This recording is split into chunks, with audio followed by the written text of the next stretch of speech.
Hi everyone, it's Paula from On a String and welcome to my Design on the Fly session featuring pink, my favourite colour. Look how easy it was for me to get ready for this today. So big pink earrings here, pink shirt, really easy colour for me to work with. So today's session has been brought to you by On a String and Angie from Chicky Babes Beads. So thanks Angie for sponsoring today's session, and Angie's provided for me a really beautiful package, I hope, of beads, which I will open very shortly and go through with you. So there's lots of things I want to show you today about the colour pink, particularly some of the projects that I've made in the past. And it was really interesting in prepping for this session and thinking about pink items that I'd made. And when I looked back at my beading from probably 10 or 15 years ago, I used to use a lot more black and red and stronger, darker colours. But I think as my hair has actually gotten lighter, my colour palette has changed as well. So that's one of the things I noticed about my journey with beading, is that my preference for colours actually changed. Some of the things you'll actually see today are some of the links to workshops that I have, some online ones. I'll actually talk through my teaching schedule a little bit later, and I'll also showcase for you my beading journal, which is a fantastic new product that I've developed. But one of the things I'll go to first is flip over the camera so that you get to see the little package, and we'll do an unboxing online. So when I go to here it is. Here's the package of beads that's been brought to me by Angie. So thanks so much, Angie, for bringing me these beads. They arrived during the week, and she's wrapped them in some pink paper. Got some little pink flowers stuck on there as well. So now's the time for me to actually open that and see what's in here. And this is a surprise for me as much it is for you. Wow. Okay, so this is one of these pen wrap things that you can actually do. I am assuming some polymer clay. I'd have to really think about what beading looks like around something like that, but that's really interesting. So that's one of those pens that you can wrap and colour. Oh, some little pink bags as well with some, I think, enamel pieces in it. Oh, look at those. They're gorgeous. So really cool enamels. Straight away I can see that these are going to be earrings, pretty much like that, with a hook, I would imagine. I could potentially then pop that flower in the centre of that. So something along those lines. That one's a really cool one. So that'll be one of the projects that we'll look at later today. We've also got some other pink beads. Good morning, Alex. Nice to see you here online. Thanks for joining. Oh, some beautiful metallic pieces. Look at that one. This is a gorgeous hot pink sort of mandala flower type thing. I've got another couple of pale pink elements there as well, and some beautiful enamel butterfly wings too. So these pieces will go really well together. Oh, look at these. This reminds me of Minnie Mouse. Couple of little, oh, hi Lavinia, nice to see you here too. Some little hot pink and white dotted beads. A couple of pink lucite flowers, these large flowers. I've used those in different projects before. Some little pale pink bell flowers. So there's all fun little components, and beading with components is one of the great ways to add dimension and other elements to the work. And also, what has we got in here? Okay, oh, look at these. I love these. I can't think what the name of it is. I'll have to remember it. But these sort of domed pink beads. We've got some neon size 8 pink beads here. Wow, these are cool. These are like a hex bead, and they've got a really nice sort of blue and pink lining to them. I like those. They might actually go really well around that pen wrap if I think about it. Oh, look at that beautiful pink stone that's there too. So that's got no hole in it. It's a glass sort of feel, and that's a really nice cab feature, along with a really gorgeous domed. Oh, hi Malia, hi Lorraine, morning Jackie. This is a really nice little domed crystal piece, so you know automatically these things line up. And these are some nice big chunky size 6 seed beads as well. So one of the comments that was made to me about the colour pink from one of my friends was that she doesn't like pink, but she likes to see how pink can work with other colours. So what I thought I'd sort of show you is the way that I've actually used pink with other things today, so you get to see different colours in the way that we do it. So what you should be able to see on screen is some of these gorgeous colours. So there's some hot pink that's got different muted tones. Here I've got pink with black and then pink with gold, and that's that sort of muted champagne gold on the earrings. And if you're a member of the Honor String VIP group, you can grab that tutorial for free. There's some pink with grey on the shibori silk, hot pink with orange on the tassel earrings. Here's some hot pink and gold and translucent clay on the polymer clay earrings. Pale pinks and bronze together as well. Hot pink and orange on the lady's face there with the right angle weave beads. And then there's some pale pink and purpley pink rivolies in those crystals. Pale pink acrylic arches that have got purple and greens attached to them, and the dotty earrings that I showed earlier that I'm wearing, along with some of the deco studs using the little pale pink deco drops as well. So there's lots of ways that you can use pink with either complementary colours or opposite colours. And one of the pieces that I've used, and I'll have to grab it, it's not here in front of me right now, but is the hot pink and lime green. Looks really good together as well in the snap, crackle and pop piece that I did. So when you're thinking about pink as a colour, it's a really great way to think about what complements it, so looks great alongside it, or what's a real opposite colour that makes that really stand out. Okay, so there's a little bit about pink. Now let's go back to my work desk here and let's have a look at what's actually in these beads. So as I said, the first up ones were these little enamel components, and I think these are really, really cute. I'll just show you the size. I'll just measure those. So they are about 15 mil for that large piece, and then the second piece is about 8 mil high, and they're both about 2 centimeters across. So that gives you a bit of a size and scope of what those pieces are. Now, because we've already got holes at the top and the bottom, it automatically lends itself to joining both of those with some rings. And then Angie's popped in these gorgeous little pink enamel flowers, which could potentially go at the top with the ring or could go here. But obviously with all of these things, the one thing I love to do is to add beads to it. And because this has already got a little sort of yellowish sort of center here on those flowers, and I'll hold that up so you get to see that, it's got that yellow sort of center. Automatically I'm going to sort of a gold tones with that, but potentially another yellow or orange color in with that as well. So that'll be a really nice bright pair. So I'm just going to grab out some jump rings in a gold color to go with that. And I think just that sort of size there is probably the most appropriate size. So they're about 7 mil, I think they are. And, you know, jump rings are one of the easiest things to actually just use straight up and make a really easy pair of earrings. And I'll just break those open and just join those enamel components together like that. So use your jump rings and use 2 sets of pliers. Oh, they're the wrong ones. Where's my other one? 2 sets of pliers to move your jump rings in place. So with a jump ring, you actually go back past where they joined in the first instance and move it backwards and forwards, and then they snap into place like that. And just sort of make sure that the 2 ends line up. Join your pliers to get them together. And the reason I've used a bigger jump ring there is because I actually want to put some beads and fringe those as well. And obviously the hook is going to go at the top, and that little flower I think possibly on the hook there too.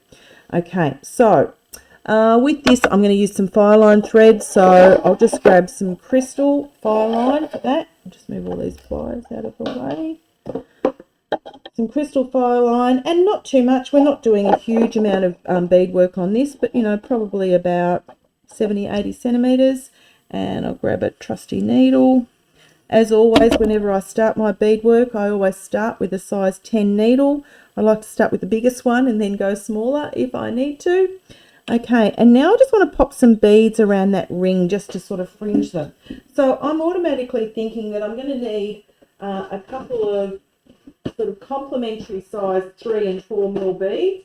So I'll just grab some of those out. So we've got hot pink colours here, and I've got different sort of crystals and pearls. So if I add in, I've got this sort of matte pearl pink. I've got some hot pink. Oh, that's the wrong colour pink. So isn't that interesting? When you put it next to one another, that pink actually doesn't really go with this. This is more a sort of a lipstick pink, I suppose, and this is a hot pink. And it really doesn't match up all that well. So those ones can go away. All about the colour choice. I grabbed a couple of little gold ones, but I want some varying shapes. So I probably need to have, maybe those gold crystal-y ones there. And where are they gone? And then I probably want some sort of bitone shape on this as well. So I grabbed those gold, these are the ones with the AB coating on them, 4mm, and I've got some gorgeous little gold sparkly beads here as well. So I think that's probably enough to sort of fringe on those. And then when I do this type of bead fringing, and you may have seen me do this before, I need a size 8 bead, I need a size 11 bead, and I need a size 15. And I'm going to use the champagne gold, not the yellow gold, with this. Partly because the champagne gold is a little bit more muted than the yellow gold, and it will go really well with that sort of gold tinge on the beads. And I'm just grabbing out the size 15s, and I know they're here because I used them yesterday. So here I have the Duracoat Champagne Galvanized Gold colour in both 8, 11 and 15. So I'll use those on this fringing. Now, because I've got this hook joint here, the jump ring through that loop, and there's no right or wrong side with these enamel components. You can see here they've both got exactly the same on either side. All I'm going to do is I want to put a size 8 bead to lock in that beading fringing. So I've just run my needle through that top hole. I'm just going to pick up a size 8 bead, and this will just be part of the beadwork. I'm just going to run that needle back through my hole there again, and all that does is just give me a locking bead to hold that fringing in place. Then what I like to do with this sort of fringing is pick up things like, you know, a size 11 bead, a feature bead, and a size 15, and just lock that in by holding it that little sort of fringing. So I've just popped out on my board here 11s, 15s, and some feature beads. So I'll pick up a size 11 bead, pick up a feature bead, and then a size 15 bead, and then bring them back down to that where I've got that size 8 locking bead. Go back through, so skip over the 15 and go back through the pearl and then the 11 through to the back of the beadwork there. And remember, I've got this little size 8 bead at the back to hold that in place. Go through the size 8, through that ring, and then back through to the front of my work again. Come on. Like that. So I've now got one sort of set securely in place there. So I'm just going to repeat that with another feature. So this time I'm going to add in that little gold crystals. And with this type of fringing, you only need, you know, 5 or 6 beads on this to make it a feature. You don't need any more than that. Any more than that, it's too hard to get through the hole as well. So I've just picked up a 4mm crystal there. So I repeated that pattern with the 11, the 4mm, and then the size 15. Again, go back through my size 8 locking bead there at the back, and then back through that hole. And I can already feel that the hole is starting to get a little bit tight, but that's okay. We want it tight and secure. Again, I'll repeat that. So this time I'll pick up a size 8 bead, size 11, a little 3mm round pearl, and then a size 15. So I'm just doing that variation on different beads to create the little fringed piece here, and that will go straight into there. So as I said at the start of this session, today's beads are brought to you by Angie from Chicky Babes Beads up in Shepparton. And I've mentioned this before, but Angie's shop is an absolute treasure trove of beads. So if you ever get a chance to go for a drive up to Shepparton for the day, why the locking bead instead of going through the hole? Because you need that locking bead to actually have something for this to hang on to. If you just put it straight through the hole, Lavinia, there's nothing to actually attach your bead to at the start. And I find by just putting that locking bead on it, it holds it in place. It keeps your threads really nice and neat as well, because I'm only using the size 8 bead as the anchor. And I can feel now this is really getting nice and tight, because remember, I've got the ring in there, I've got the threads, I've got the size 8 bead at the back. So what I'll find, and this is why I only do 4 or 5 little fringes, what I'll find is now I'm actually going to just use these 11 beads at the start to attach this next couple of fringes. I'm not going to be able to go through to the back. I've got, as I said, a little bit of work going through those very tiny holes. So there's 4 little things added onto that fringe, and now I'll just do, you know, maybe 1 or 2 more. So again, I'll pop another pink on there. Again, I've got the 11, the 4mm and the 15, and then I'm just going to use these size 11 beads here just to attach that fringing. So I've got it nice and secure by having gone through that size 8 locking bead at the back several times, and now I'm just attaching this nice little bunch of fringing right at the top of that enamel piece like that.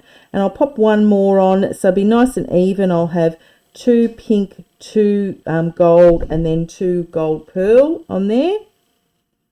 And again, go right through and use those size 11 beads that I've got at the bottom of each fringe as the foundation to hold this onto. And there's no real pattern to this. You know, you'll never get the beads in exactly the same spots, but that little piece of fringe now is nice and secure. I've got the ring with the dangle at the bottom there as well, and that's really tight now with that size 8 bead at the back. And I'll just show you the back. It's still really neat. You know, you can't really see any threads. The size 8 bead is doing its job of holding things in place. And all I'll do now is just do a couple of knots through there. So just sort of bury the needle into the work. Just do a couple of knots like that. And then I can just remove both the tail thread and the working thread. And as you can see, I've still got, you know, a reasonable amount of thread on my needle here. And I'm actually going to burn those threads. Hi Tori, nice to see you here today as well.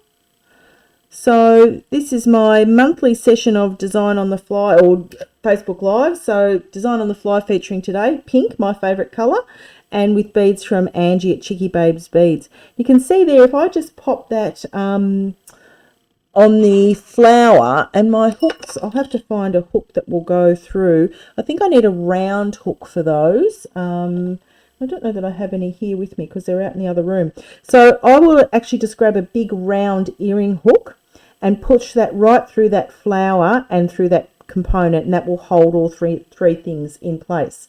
And I know where my hooks are, but I'll grab those and show you there shortly. So that's a really, really simple way to make those earrings with just the flower and the 2 components and just a little bit of bead fringing on it. So there's project number 1, and what are we're 18 minutes in, so that's not too bad. We've got one project completed, and I will make the second one of those later today, and then I will show them by the end of the day when I've actually finished all my beadwork. Okay, so let's go back and have a look at what other things we've actually got here to play with today. And I'm just trying to grab out one of my trays because it won't come out of the drawer. Look, too much going on. Okay, I'll put these away. So I'll put the pearls away, and these ones, and the crystals. So really simple, easy pair of earrings. Picking up that pink and gold colourway with the enamel components. And as I was saying, these come from Angie at Chicky Babes. I know she's got lots of different enamel pieces, and they're a great, easy way to make a fun pair of earrings in a really quick manner. So we'll keep going through with the next lot of beads. I'll pop them out of the way. Okay, so what other things has Angie given me here today? We've got these lucite flowers. So these, in terms of bead embroidery, are one of the beautiful pieces that I used when I made this mirror. So I made this mirror and taught it at the Bead Society retreat earlier this year. So you can see there's the mirror component on it. Oh yeah, there's Paula. With lots of different flowers. But what I did was actually feature exactly that large pink lucite flower on the back of that bead embroidery. And this is one of my online classes coming up later this year. If you're interested in learning to make your own beaded mirror, check out the online classes on the Honor String website to see this one. It's bead embroidery and bead construction, and Tori's done this class with me, and it's a really great way to create a lovely keepsake mirror like that. But lucite flowers in bead embroidery are perfect for that sort of thing. So Angie's given me 2 of those lucite flowers. So now I've got to think about how I might like to utilize them. And, you know, you can hang them this, you know, upside down, and you could put a tassel or a, you know, a largish sort of bead drop like that underneath. I'm not sure that I like those 2 together, but I could put some sort of largish pearl. You could do another type where they're actually stacked with the flower this way. And I wonder whether I could drill a hole in these flowers as well, potentially to hang an earring hook from. Yeah, possibly. I don't know how. I mean, I've got some more, so I could test that and drill a hole and see what happens. So let me get my drill out.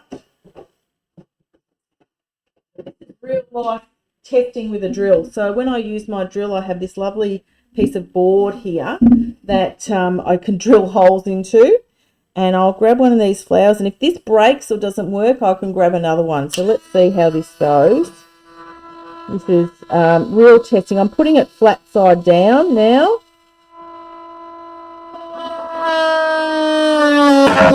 Look at that. Perfect. I've drilled a hole in it. Okay, that works really well. So I'll just drill a hole in another.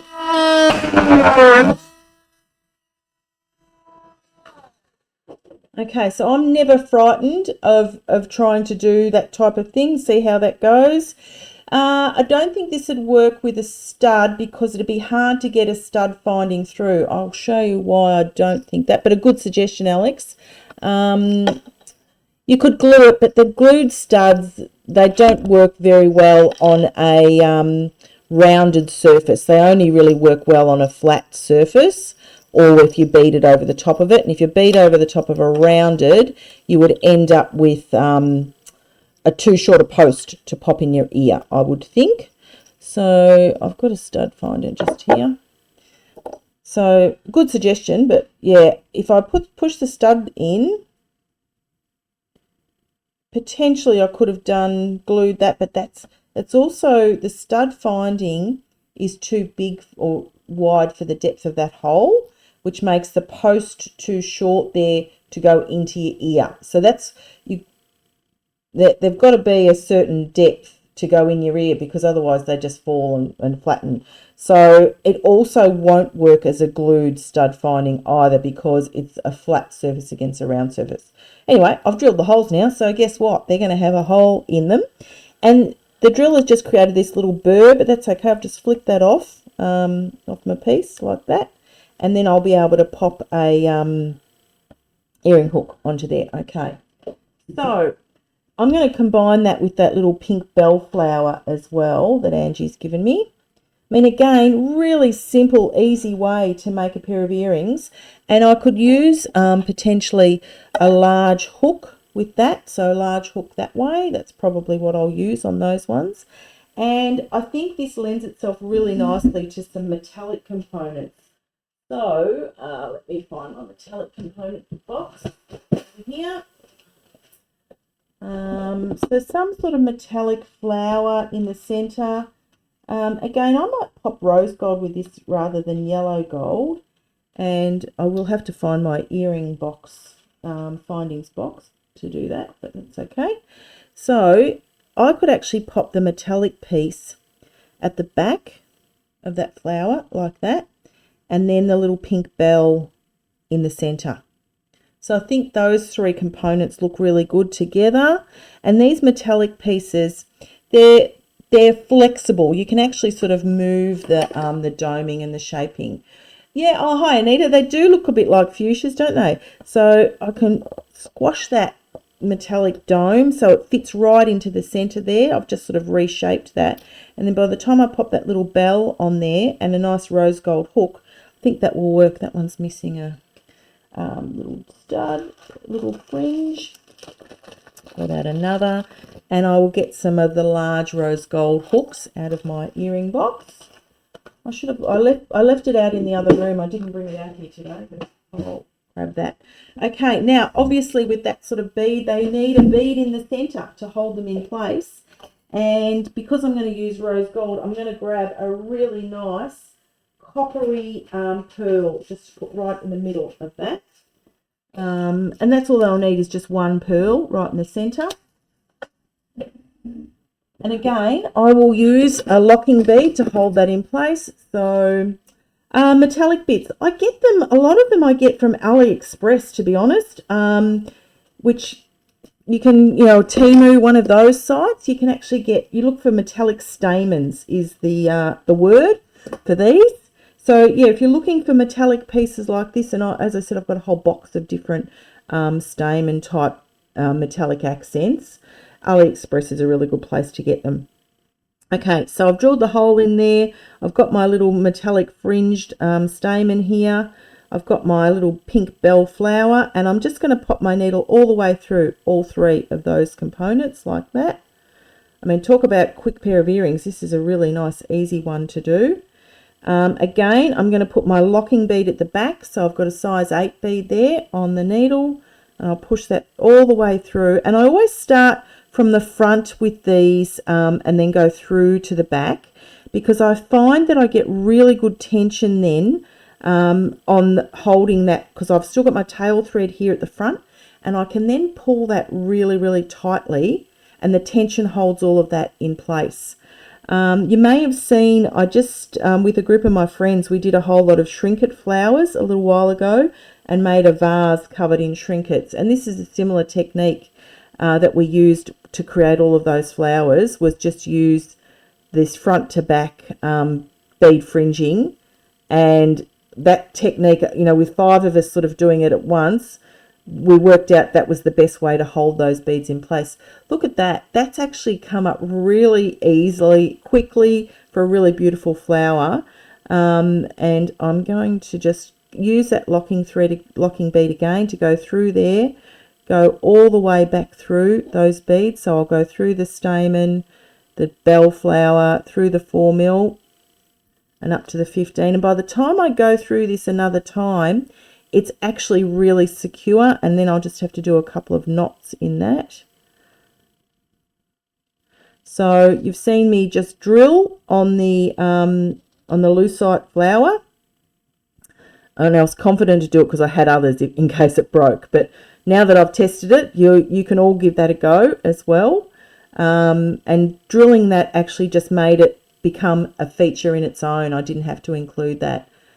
Oh, there you go. Debbie's got some of these stamen to de-stash at the Sunshine Beaters weekend. So if anybody is going up to Sunshine Beaters in Queensland in the first weekend in May, I'll be there. I'm teaching up there, and I'm teaching 3 classes, one of which is sold out. But Debbie is one of our teachers up there at Sunshine Beaters, and she's going to be having a de-stash table with stamens. So if anyone's interested, message Deb, and if I can get them for you while I'm up there, for any of you Melbourne people, I'm happy to get them.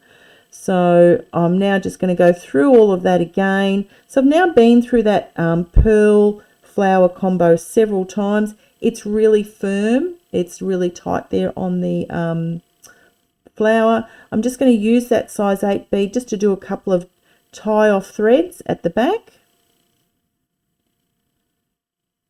And my sister Andrea is out there in the kitchen watching this at the moment. She has the earring box out there. So Andrea, if you can bring me out a round earring hook, a large one, and a rose gold fish hook style, like the gold one, like this, rose gold in that, and a round circle one, I can finish off those earrings. So let's see if she remembers she can hear me and do that. So there you go. There's one. I'm just going to pop a large hook on that, and that earring will be finished. I'm actually going to make the second one while I wait here for the hook, because that's how quick and easy they were to actually do. So again, I put the 3 pieces that I want together. So I've got my bellflower, my stamen, and my lucite piece. I'm actually just going to push my needle from the front through to the back. Oh, there we go. My delivery has arrived. Thank you. Okay, there's the large hook. that we're going to put on there, and there's a round one that will go on the other earring. Okay, so I'll finish that off. So again, I'll just show you that method again. So go from the back, front through to the back, pick up a size 8 bead, go through the stamen and the bellflower. I don't know if that's the right name for it, but that's what I'm calling it. And see, I'm still holding on to the tail there, so it's still really firm, hanging on to that. I grab that little center pearl, a size 15 bead, and then I'm just going to run that all the way through. I've still got my tail to hang on to, which helps with my tension. So I've skipped over the size 15, and I'm now going to go through, oh, come on, when my needle wants to cooperate, there we go, through all of those again, pull that nice and tight, run that through the size 8 bead and lock that in place, going through it a couple of times, and then repeat that again. So I'll go through all of those beads. How fortunate am I? I've got my brother and sister both here today with me. My sister's here to make sure that we don't muck up anything technically, and she's sorting some beads for me, and my brother's here to make sure the technical issues I've experienced the last couple of times are all sorted. And I'd like to think that we've actually got that under control. So if there are any issues with sound or vision, please let us know. But we've been working really hard to make sure that the quality of what we've produced here is of a good standard. So please let us know how we're going with that. We've spent a fair bit of time together over the last couple of months sorting all of this out, and we think we're nearly there. So I hope you are enjoying this content that we're providing at On a String. Okay, again, I'm just going to go through this back 8 bead and lock that off a couple of times. Pull that really nice and tight. Pull that tail nice and tight. I'm now just going to melt those threads off, burn those threads off. Okay, get rid of that thread. And now that I've got my lovely earring hook here, so this is a large style hook. I'll just open that up. I can pop that through directly through that hole that I drilled earlier. I need to just open it a little bit more. Pop that straight through that hole, close that up, and look at that. Really simple, easy way to make a pair of earrings. And I'll just pop it on so that you can see what that looks like. And I'll go to my face seam. There you go. You can see there, I've just created one really simple earring drop. And I agree with Anita, it does look like a fuchsia. So if you've got any of these large lucite flowers, don't be scared to drill a hole, flip them around and turn them into something else. Okay, there's 1 or 2 pairs of earrings done, and what are we? 11:33. Oh, that's pretty good, I reckon. So what do you think about that for speed of getting projects done? And you saw me unwrap the beads earlier, so I had no idea what was going to be in the pack. And I'll just pop the round one on the other hook. So this is the other pair of earrings. So I'm just popping that flower. So you can see here, I've now created a triple drop earring, and again I'll pop that one in and show you what that looks like as well. Okay, so there's the second pair done there too. So really simple, easy way, large round hook, flower, couple of beads. So really easy, 2 styles of earrings already done today. Okay, let's go back to the beads from Angie. So I'm really intrigued by these sort of hex beads that are a pink colour, but they've got a really nice blue tinge to them. So they're more of a lipstick sort of pink. And I think potentially I don't know how these work. So this is a pen wrap. And does the pen come out? Gosh, technical issues. Oh yeah, I just twist that center part there for the pen to pop out. And then obviously you can build something that goes around the core of this pen. Now I've seen lots of these things where there've been a polymer clay wrap on them. And of course you will have all seen pen wraps that have been done around a G2 pilot pen. But this is a pen specifically for adding beading or some other decorative item to. And I think if I built out a really nice core of beads, and I wonder whether that comes off. No, that doesn't come off. So Angie's given me some, reasonable size drop beads here. They're probably about a 6 mil large drop. I've got these other sort of hex beads as well. And potentially I could do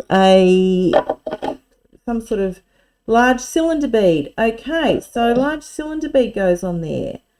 How does that come out, Anita? Oh, look at that, Paula, it does. Look at that. I've now got this lovely little core that I can build.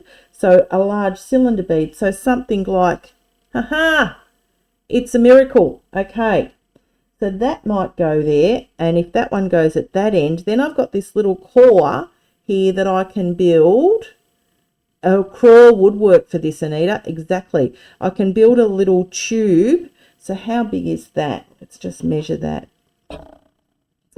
Look, my ruler's even pink as well, and that was not intentional. It's just my ruler I have here. So if I build about a 3 centimetre little tube, so I'm going to use these hex beads to do that because they're a reasonable size. Again, I'm going to grab out some crystal fire line for this. I've probably got about 1.5 meters, and if I do a peyote tube, and this is just, I'm not saying this is how I'd finish this one, but let's just play around and see what this looks like, because I can always embellish and decorate that. So sometimes you get beads in a stack that are a little bit misshapen. There's one that's not quite right. Oh, your lampwork beads would work really well too. Good suggestion, Jackie. So if I do a peyote strip, so this way, yep. So I need it to be 3 centimeters across. And then we can just zip that over the top of that. Can I hold these up close? Yep. So you can see here, let's just focus those. So you can see these, they're like a hex bead. So they've got a 6 side on them. They've got like a blue tinge to them, and then they've got like a pink lining in the center. So they're certainly, I've not seen anything like this before. Gorgeous colors. And yeah, a little bit different to some of the other things that we've used. So 10, I probably will do odd count peyote here because, I like to do odd count and be challenged by it. And let's just see if that's 3 centimeters. That's just over, so I'll just drop one of those off and let's count how many beads I've got on there now. 5, 10, 13. Perfect. Odd count peyote it is for this. So my method of doing odd count peyote, and I learnt this many years ago from Cynthia Rutledge. So I've started with my 13 beads on my string. I've actually got the thread wrapped around my fingers here on my left hand so that it's nice and firm, and I'm just holding that until I get to the end of this row. So I pick up a bead and just do a normal peyote stitch like that. I've got a long thread. Okay, normal peyote stitch, and I'm just going to flick that so that I've got that little T shape at the bottom there. So I've just got those beads now sitting side by side. And the reason that I'm doing odd count this widthways, as in 3 centimeters, is I want to be able to zip this little tube over the top of that pen core. So again, I'll just keep doing peyote stitch, and when I get to the end, you'll see what the methodology is for odd count. So I'll keep going.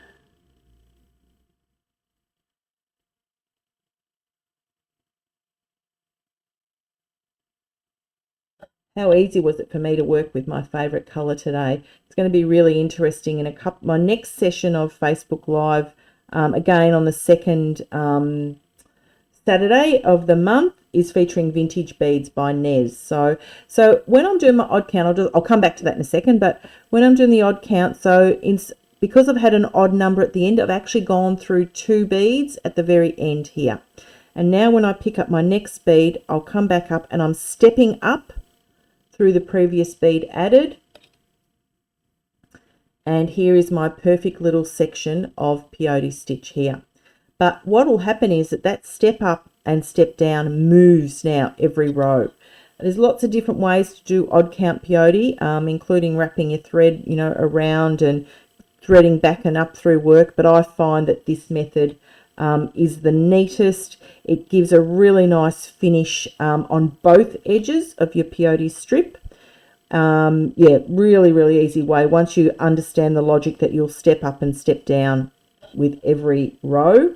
So when you get to one end of it, it's a perfect peyote turnaround. Really easy just to flip your work over and do that peyote stitch again all the way back down. But I'm going to have to do that step down when I get to the other end of this work.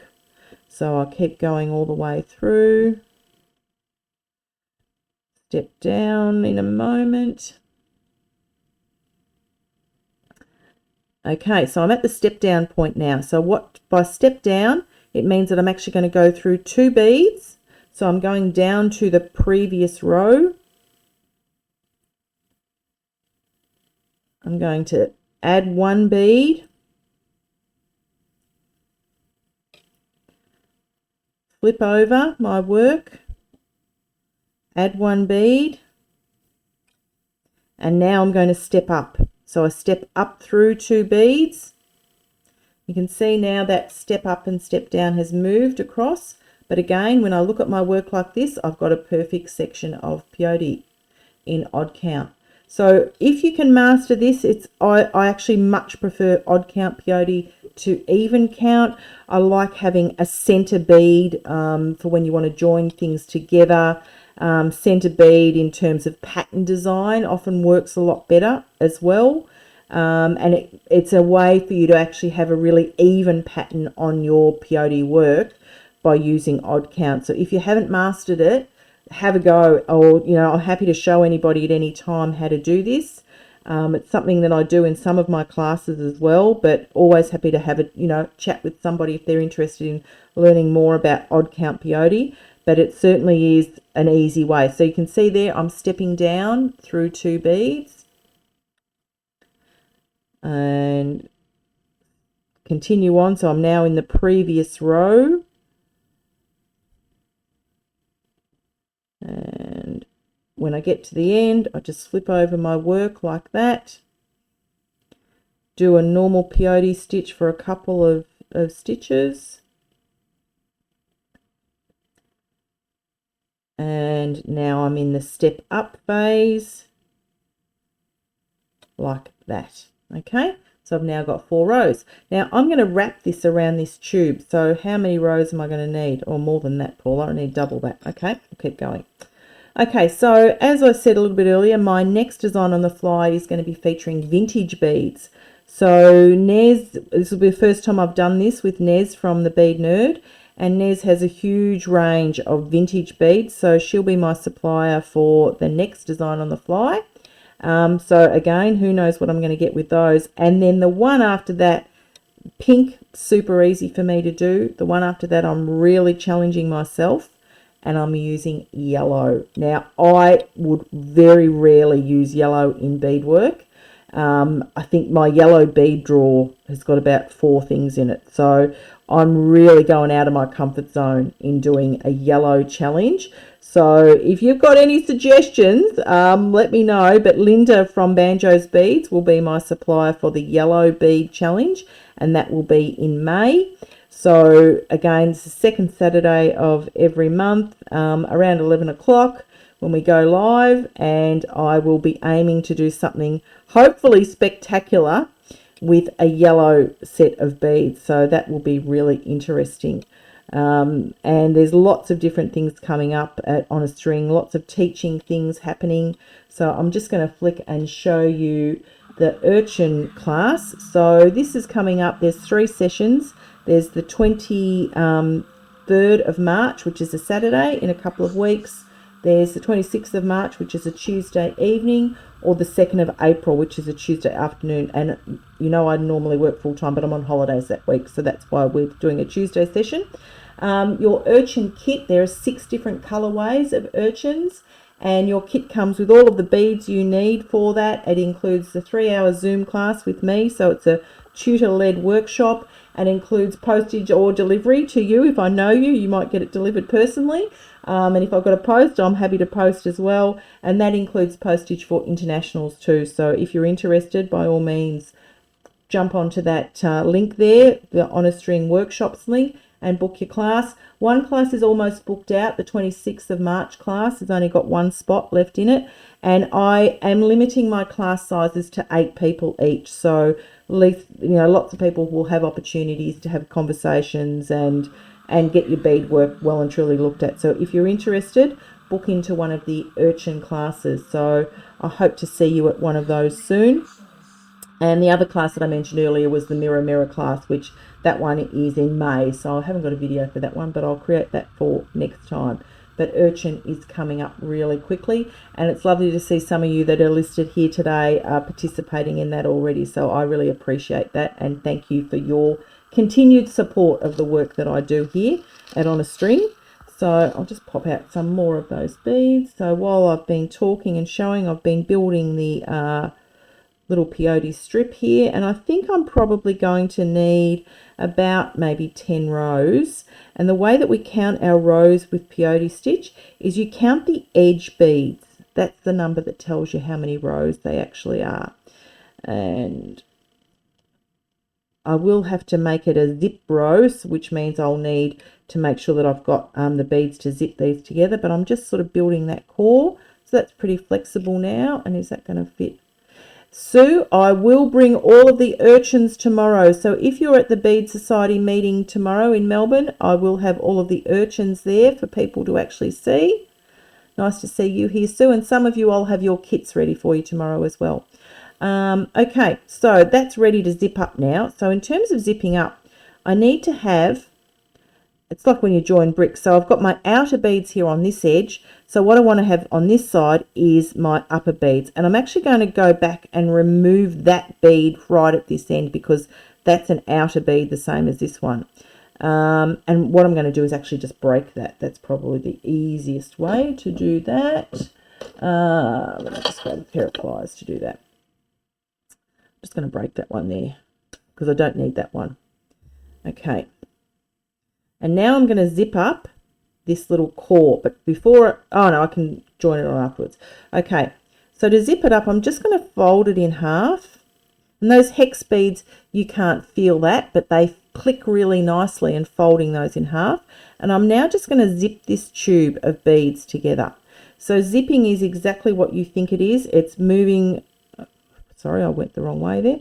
It's actually just zipping up those little teeth of beads together to make a little tube. So I'll now continue to go through the little zip pattern here, and when I get to the end I'll pull that nice and tight, and I'll then be able to wrap that tube around the pen with those other gorgeous hot pink beads there as well. So, and then I think potentially I could do some sort of decorative.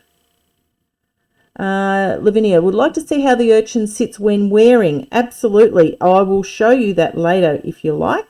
The urchin can sit as long or short as you want it to. I sort of have it sitting sort of chest length, I suppose you'd say, chest, yeah, on my chest. And I've had it that it sits flat, but you can also make it twirl. So I'll show you what I mean by that later as well. Okay, so I've now just zipped that core together. It's pretty firm. It's not flexible. It's really stiff. I'll just lock that by going through that one again. And then I think I need to probably put some of these size 6 Megatama drop beads on there as well. So let's just check that that fits on that core. Yep, beautiful. Look at that. Okay, so I'm going to have that large bead there, then that one, and then that one. So there's my little core. I think this looks really cool. This is certainly going to be an On a String pen sitting on my desk. I'll just take that off for the minute. Okay, so because I've done some peyote beading here, I can actually just use those channels and stitch in the ditch there and add on these little drop beads. So everywhere where I've got a channel, I'm just going to add the drop beads into that channel like that.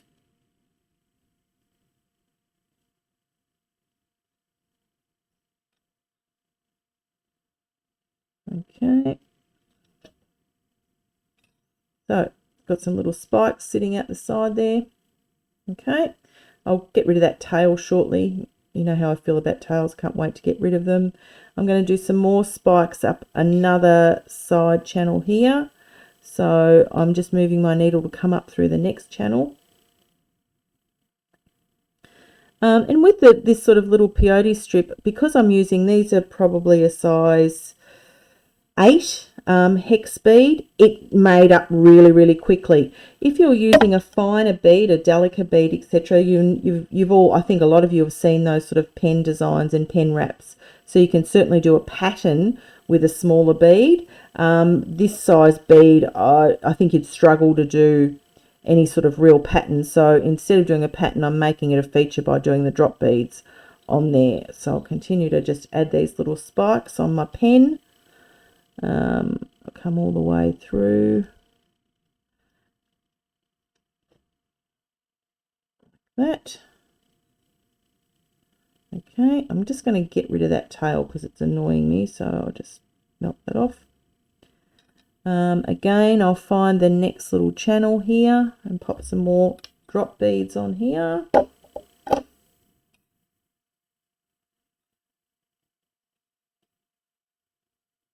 Okay, and how's everyone spending this 38-degree day here in Melbourne in March? How ridiculous that it's so hot today and hot all weekend. So we will be certainly feeling it tomorrow at the Bead Society meeting. So it will be, at least it's an air-conditioned space that we'll be in. But yeah, it's nice and warm here in Melbourne right now. Okay, keep going with my little urchin spikes. What do you call these when they're little sort of tentacle things that are sitting outside on spikes? Look at that. So you can see I've done 3 rows there. Okay. And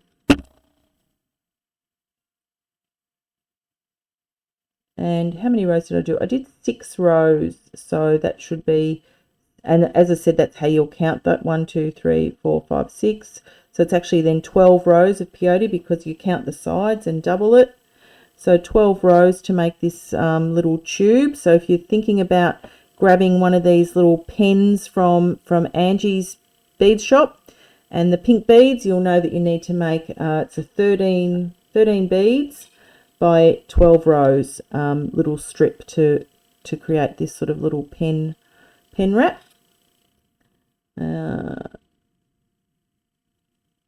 I'm not sure if Angie's joined us today, but again, thanks Angie for sending me through such a gorgeous surprise package of beads. All things that I will use, and you can see I've already made 2 pairs of earrings today. We're making a pen wrap. She certainly has challenged me with this because I've never used one of these before. No tassels in this pack. She normally gives me tassels, but no tassels this time. And I've still got the metallic components to use there, and I've got a bit of an idea with those too. And then there's the lovely stone piece as well, which stone I think automatically lends itself to being a feature cab on some bead embroidery. So that will be probably one of the things that I'll have a look at next. Always when I do these design on the fly sessions, I end up with 3 or 4 things that are getting made today. So it's a great way to challenge yourself, you know, using things that you normally perhaps wouldn't buy yourself. Have somebody else pick them and you come up with new designs. So I do hope that you guys get some inspiration from this too, and challenge yourself with beads. Perhaps if you go to a D-stash, you get somebody else's beads that they don't love anymore, and you might challenge yourself with making something with them. I know there's a D-stash happening tomorrow at the Bead Society meetings, and one of my dear friends on this live session is having her D-stash table there tomorrow. No pressure, but yeah, certainly a great way to pick up somebody else's treasures from beading that they've changed their mind. As I said, when I first started beading, and if I looked at my work from 10-15 years ago, I had a lot of black and red, dark colors, and I look now and I've really developed a much lighter palette in colors. I think it's partly because my hair color has changed to be lighter, but I certainly have definitely embraced a lot lighter colours now than I did in the past. So some of the beads that I look at that I have in my stash too are probably, you know, they're still beautiful beads, but I'm not necessarily going to use those right now because my colour palette has changed. Okay, so, oh, there it goes. It's getting really firm now in adding these beads onto this tube. So I'm just really pushing my needle now, and this is where a bendy needle is fantastic to be able to help get that through. But I'm just trying to angle to come out of that little spot just there, just like that. And I've got one more to add.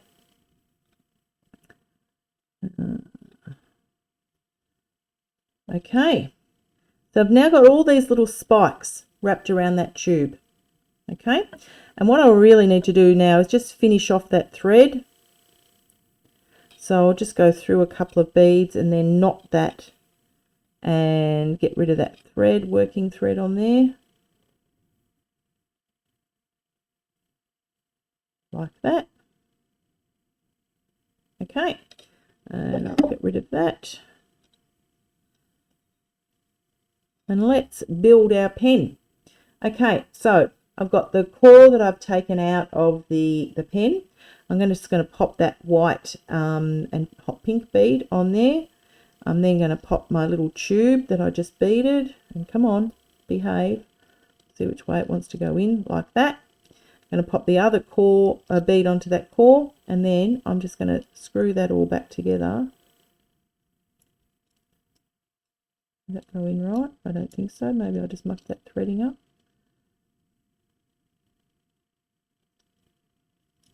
Yep, there it goes. Screw that back in. Now, I'll tell you what, nobody at my office is going to pinch this pen because this is Paula's pen.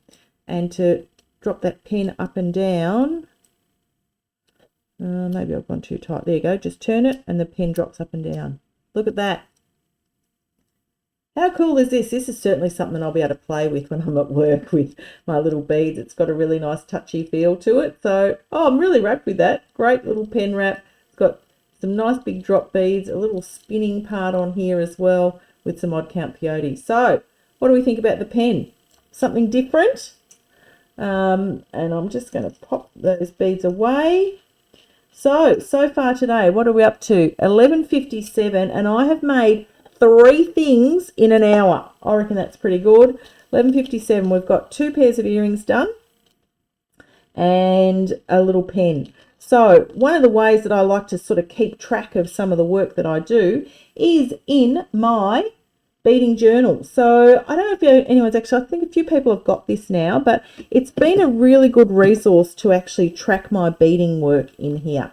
So there's a beautiful foreword that's been written by Nancy Kane, and there's lots of different sections in this book. Number 1, UFO projects, so your unfinished projects. It's got a content list, and I've built this around bead, learn and know. So what do I need to bead? How am I going to learn? What sort of techniques am I going to try? And what things do I need to know in terms of design? So this is a really great resource for a beginner beader or for someone who's more established. My beading journal, and there is it's got a spiral bound core as well. I love a spiral binding because it's much easier to write in, and it features, you know, some really nice writing paper on there as well. It's got a really good weight so that your colors and things, you know, stay really consistent, and you can list all your things, your favorite bead shops, your favorite designers, all of that sort of stuff. So if you're interested, have a look for my beading journal, and the link is actually in this Facebook chat there as well. And I'm happy to, if anybody would like one and save on postage, I'm happy to bring some to the Bead Society meeting tomorrow if you are interested. Okay, let's go back to look at some different work. All right, so Angie has also given me this gorgeous stone bead and one of these little fire crystal beads as well. So they go really, really well together, and there's some really nice dome pieces here, these sort of 2-hole candy beads, and I mean, I think they fit beautifully around there as well. I think the color that I might complement this with is possibly a green. And I think if I look at this, because there's such green tones in this crystal, and if I look at things like, you know, a limey sort of colour, I think will go really, really well with that. And I'm going to look at doing this on a bead embroidery sort of basis, which means I'm going to need to, you know, fill in some of these holes that are here with other beads. These 2-hole beads, that I'll be able to fit something really nice in between all of those in that ring. I'll do some sort of stitching around that crystal at the top there as well. But I'm going to try and pick up these colours here, so some sort of, I think a green contrast will go really well with that. Okay, so let's get out some stiff stuff. So stiff stuff is the basis that I like to use for bead embroidery. So lacy stiff stuff, and I'm going to just grab out a little piece of pink, I think. I've got some pink there. That's probably a bit narrow. There's some pink. Okay, I've got, and you can get, you can find it in black and white as the sort of base colours. And Angie also has a range of different colours of bead embroidery fabric as well. So I'm just going to cut that to be a little bit more what I want it to be, about there.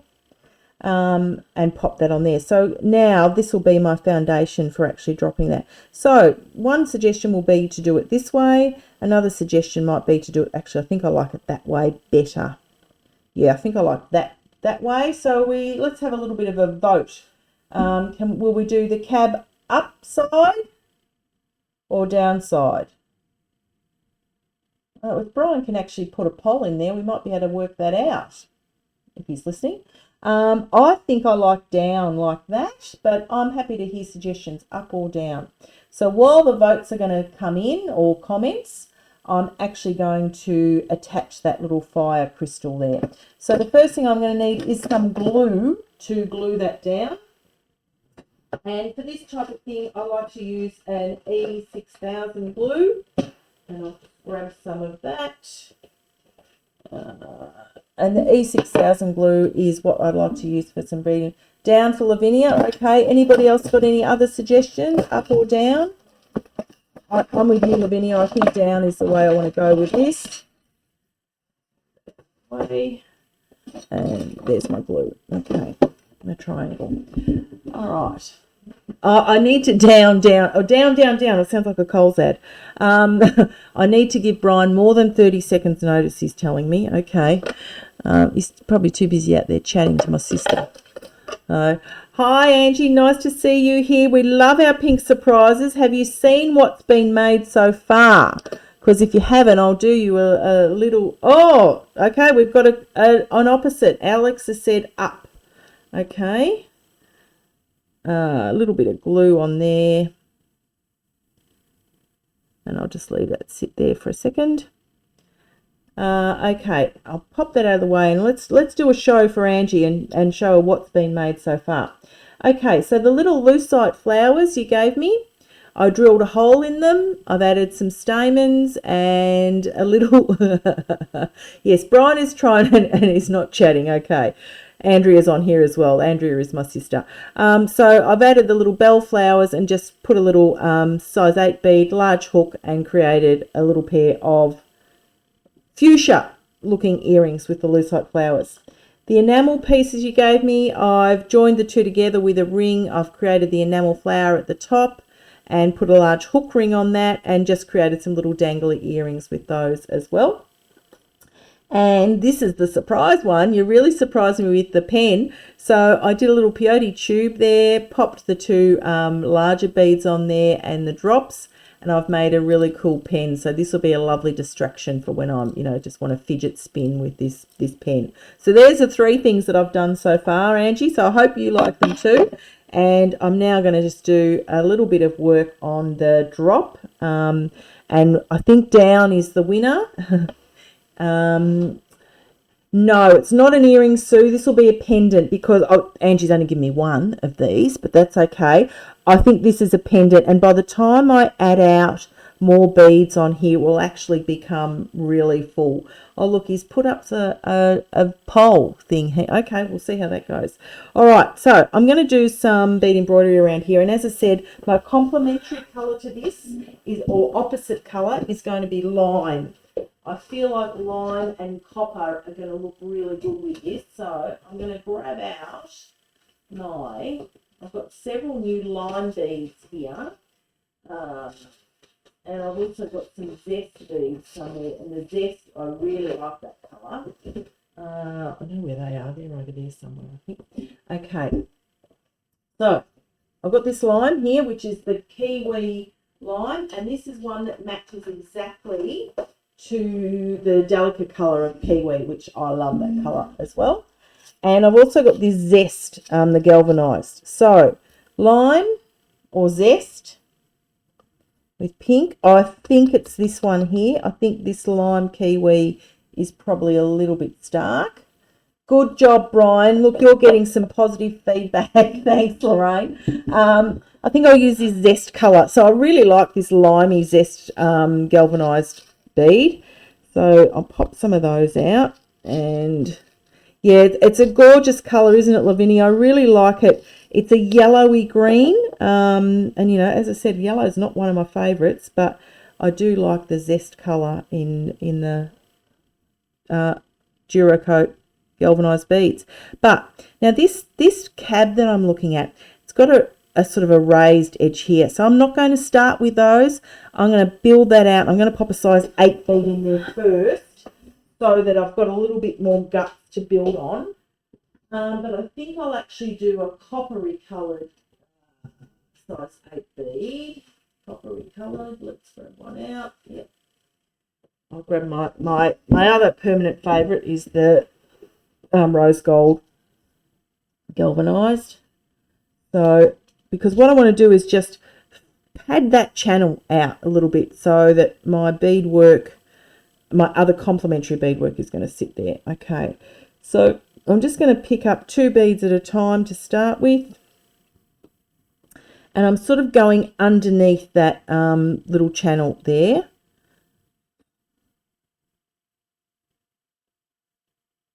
So we got our results, Brian. Are we going with down is the way that I think the cab is going to go.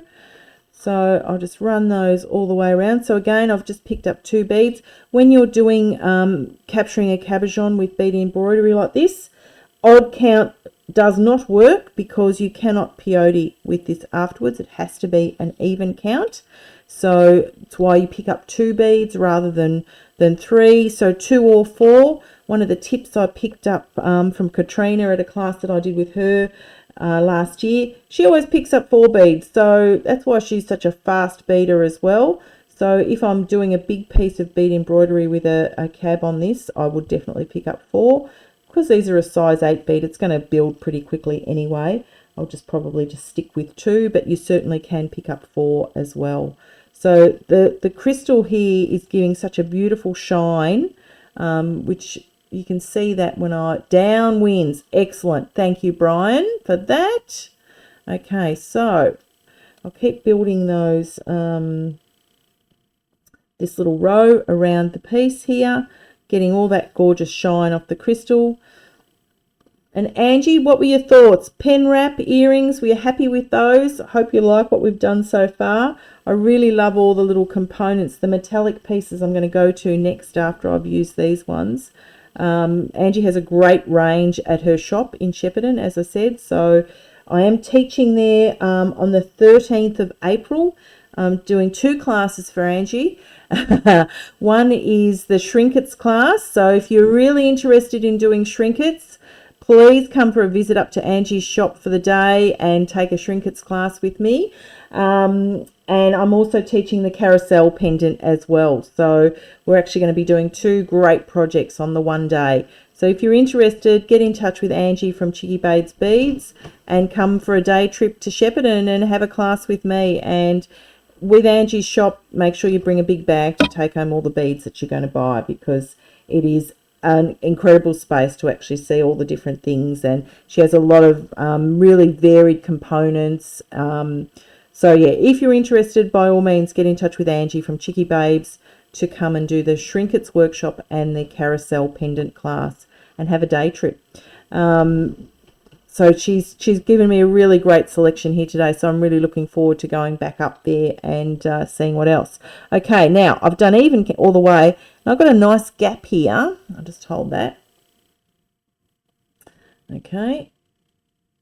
And I think 3 beads are going to fit in there, but that's not going to work because that gives me an odd number. So when you're doing a bead embroidery edge like this around a piece, you're better off to have a gap there rather than squeeze a bead in. You squeeze a bead in and it makes it lumpy. It won't be a circle. So I'm actually only just going to put 2 beads in.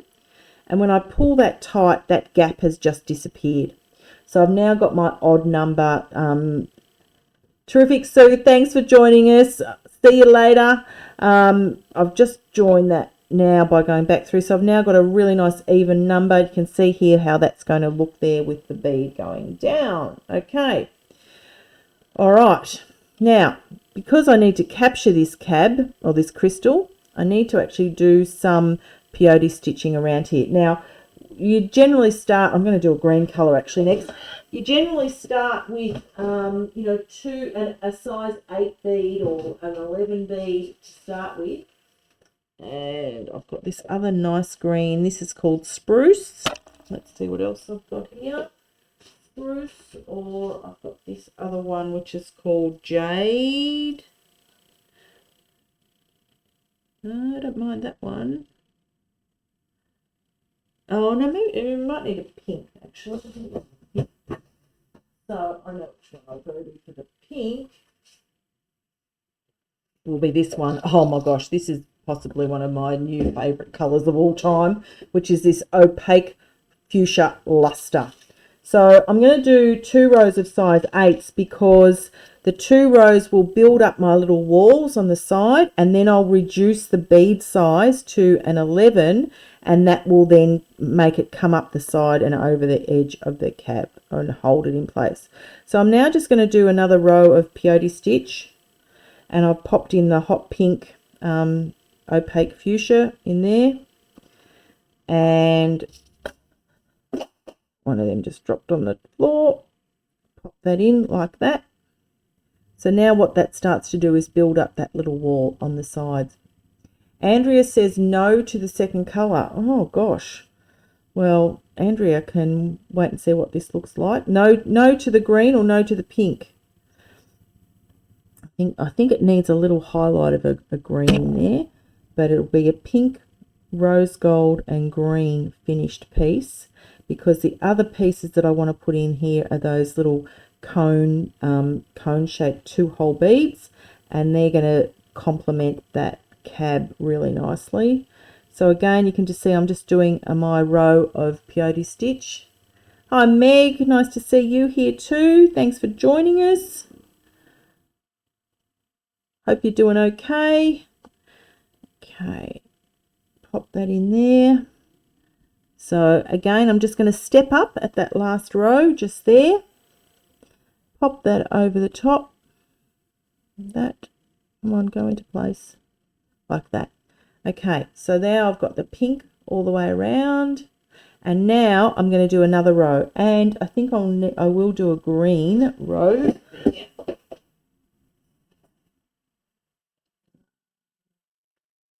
And I'm actually going to do another row of size 8s. I thought I would have only done 2, but I'm actually doing 3 just because of the depth of that cab. So it does need another. Okay, let's just pop that green one in there. Yeah, okay, I'll keep doing that. Okay, so you can see there that pink and green looks really nice on this. I hope you do get to see on camera the color and detail. Yep, that's coming together really nicely now. So 3 rows of size 8s on this. Normally, as I said, I would have perhaps done 2. It just depends on the depth of your cab that you're actually using. And then to reduce that over the edge of my piece, I will go to a size 11 bead next. Now, I've also got these 11 beads in that fuchsia color. And when I pull that tight, oh, let's just pop that right off. Okay, don't pull it too tight.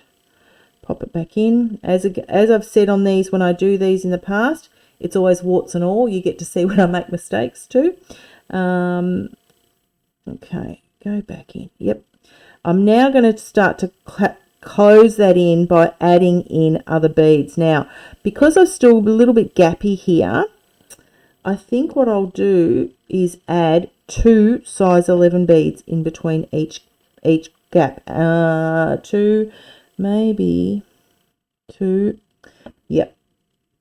And I'm going to pop a pink in there as well. And I've got these translucent, what are they called? Opaque fuchsia luster in the 15 too.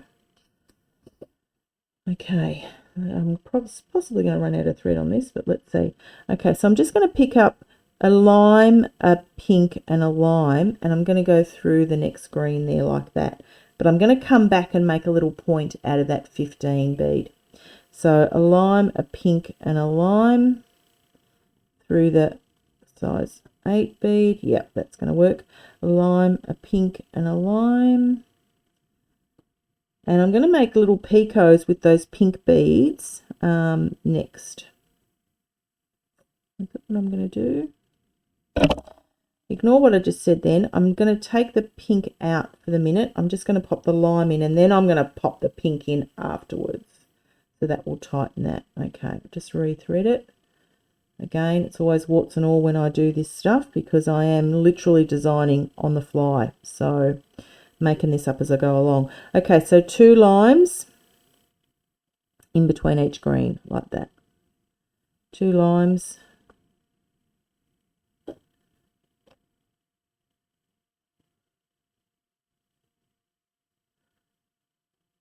Yes, Brian actually went fishing yesterday and he's caught enough fish that we're going to be having that for dinner tonight. So he's an accomplished technical expert and a really good fisherman too. So he's supplied lots of whiting for us to have for dinner tonight, which will be lovely. And I'll cook it, so at least I'll pay him back for all this work that he's done here for me in setting this up. And I'm pleased to think that we've had no technical issues today, which is great. So hopefully the sound and vision and everything that you're seeing here is really good. So as I said, we've been working really hard at getting this right, and I do hope that you're enjoying what you're seeing here.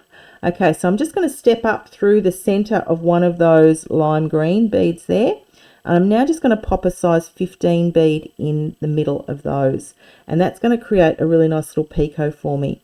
Again, I'm going to I've gone through the size 8 and next through the next 11. And I'm now popping another pink in the middle. And I'm going to go through all those 3 beads again. And that creates that little nice pink picot there. So you can see here, I've got the lime and the pink, lime and the coconut. Isn't that a song? Go through 3 beads there. Pop that little pink one in. So now tying those colours together really well. I used a rose gold base at the bottom of this, and I think I'll pop some more rose gold into the, when I do some around the cab, around the bottom. So just tying those sort of 3 colorways together, that's actually created a really nice edge there. Oh, that's terrific, Lavinia and Lorraine. I'm glad to hear that the feedback on the session is good. As I said, we're working really hard to get this right. So eventually my aim is to do more YouTube videos, you know, more things for people to watch when they want to learn new beading skills. So if you haven't signed up to my YouTube channel, please do so. And these Facebook Live videos eventually end up on YouTube, but eventually my aim is to do more technical YouTube videos. So please sign up to my YouTube channel, and I'll pop all of those addresses on things at the end of the session today, so you'll get to see where they are, or Brian might even pop a link into the chat. If you've not already subscribed, please do subscribe to the YouTube channel, and then you will get notification when these videos are actually popped on there. You can always enjoy and watch those at a later stage if you miss seeing them on Facebook, and they're probably easier to find in my YouTube channel rather than on Facebook, because who knows what happens with stuff on Facebook after a while. So I'll just finish, I'm nearly finished doing that. That's the last one of those. So you can now see I've got those little tiny pink beads. That's sort of holding that in place around that cab. And what I might do now is come through that pink bead there, because I really want to bring this up over the edge of that crystal. I'm going to do a little net that will do that. So this is one way to bring in perhaps a little bit more of that rose gold colour. Where's some size 15 rose golds? They're 11s.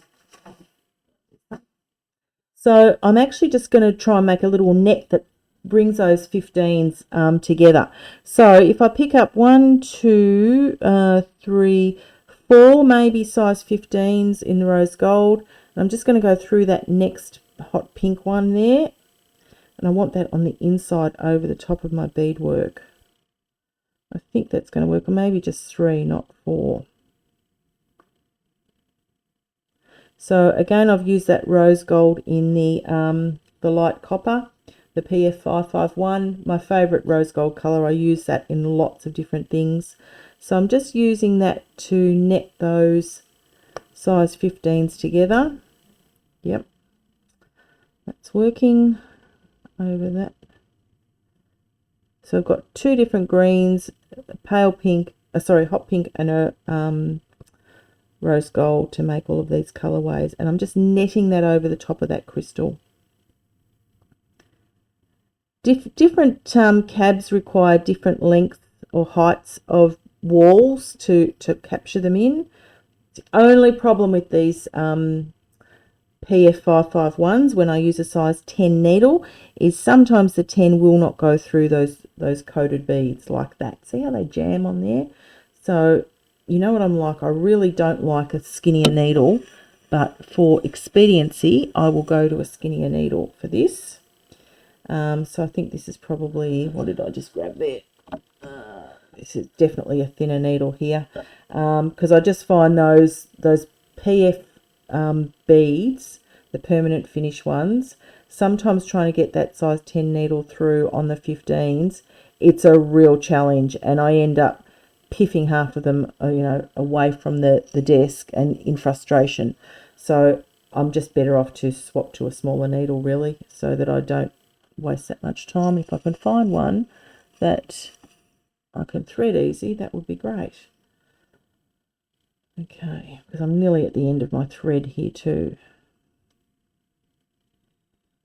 Really technical watching me thread a needle. Okay, but that will save me trying to jam those beads through that size 10 needle. Okay, so again, I'm just going to keep picking up 3 of the size 15 beads, going through the next size 15 hot pink bead, because I'm just building that little net over the top of my crystal there. 3, 3, and 3. And yeah, that's coming together really nicely. So just joining that over the top. 3, 3, 3.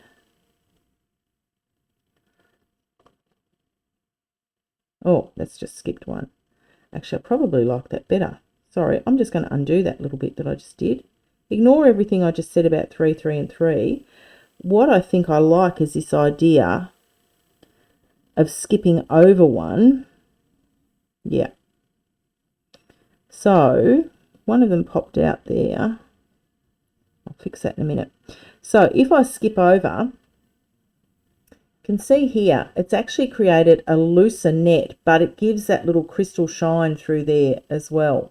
I'm actually just going to do 6 between the 15s and drop off the center 15, because hopefully the balance will work out. 6, 6, 6, 6. Yes, good. Always hate when I get to the end of something and I think, oh gosh, the count hasn't worked, but it will for this. Okay, so let's just pick up 6 size 15 beads, and that's created a nicer net over the top. And if I go through, I skipped over one of the little pink 15s. Yeah, that's better. That's definitely better. Given a much nicer finish to that netting. So I pick up 6 15s in the rose gold, skip over one of those little pink ones and go through the next one. Wow, look at that. Looks fabulous. Yeah, gosh, amazing what different color combos. So as much as this is a design on the fly pink session, green is really featuring in this piece of finished work here. So pink and green and rose gold combined. So that little net over the top of that has just really shone that crystal beautifully. Okay, so 6 there. I'm going to go back and add a 15. Look at that.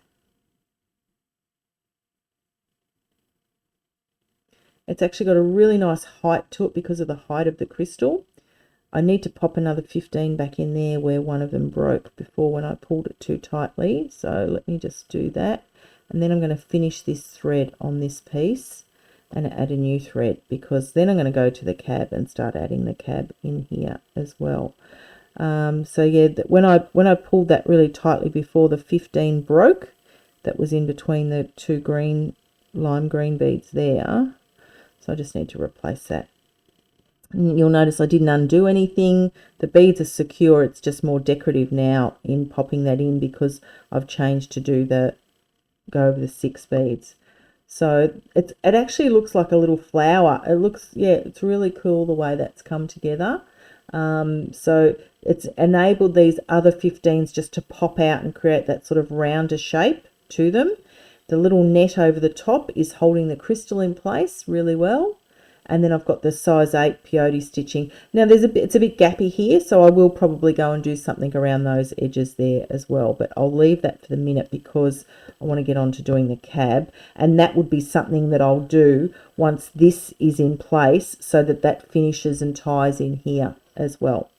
Now, beauty of bead embroidery, you can just run your thread through and just sort of tie a knot off the back of it. It doesn't matter what the back looks like because no one's going to see it because we'll glue that all together later. Okay, so there's the top part now of my cab has been created, of my pendant piece.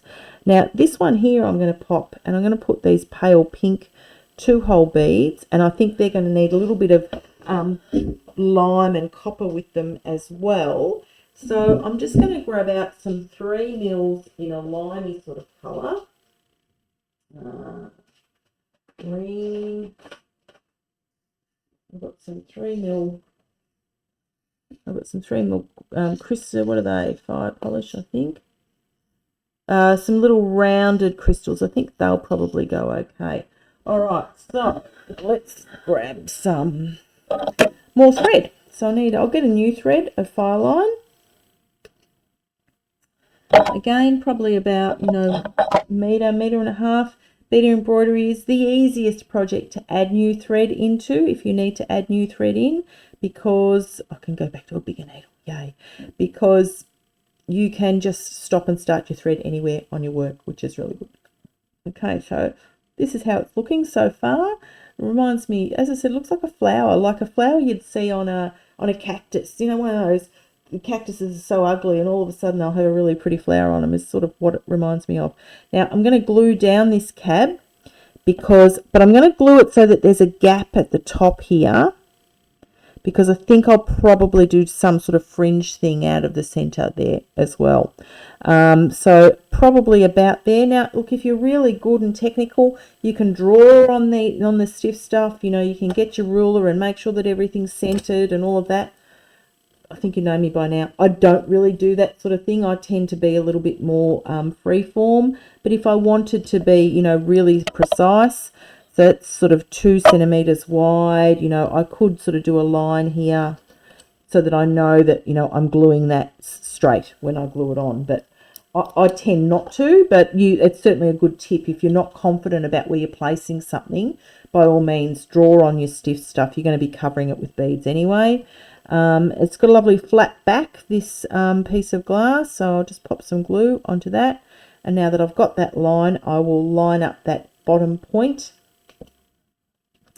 on my line that I just drew.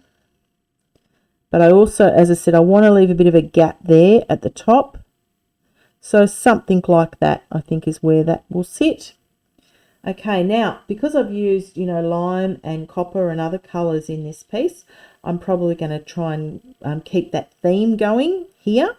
But I'm also going to use these edge beads as well. But I need to, just gluing that in place will not be enough. Lavinia needs lines. Yeah, I go a bit rogue. I just generally don't.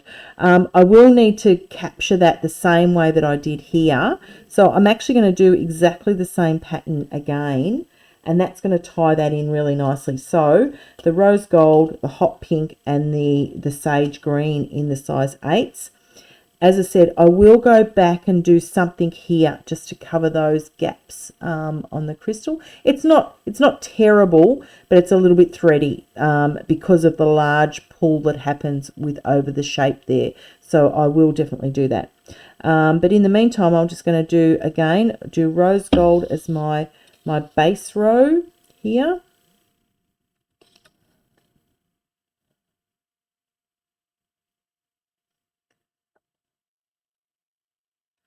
Some of these, when you do some of these bead embroidery projects, the Mountain Girl cuffs, Regina Payne, she does a lot of work with lines on her beaded cuffs. So really good techniques that she utilizes in drawing lines. I know Katrina will do lines on some of her work as well. And it does help you with, you know, popping your cabs and things in the right spot. But as I said, I generally don't.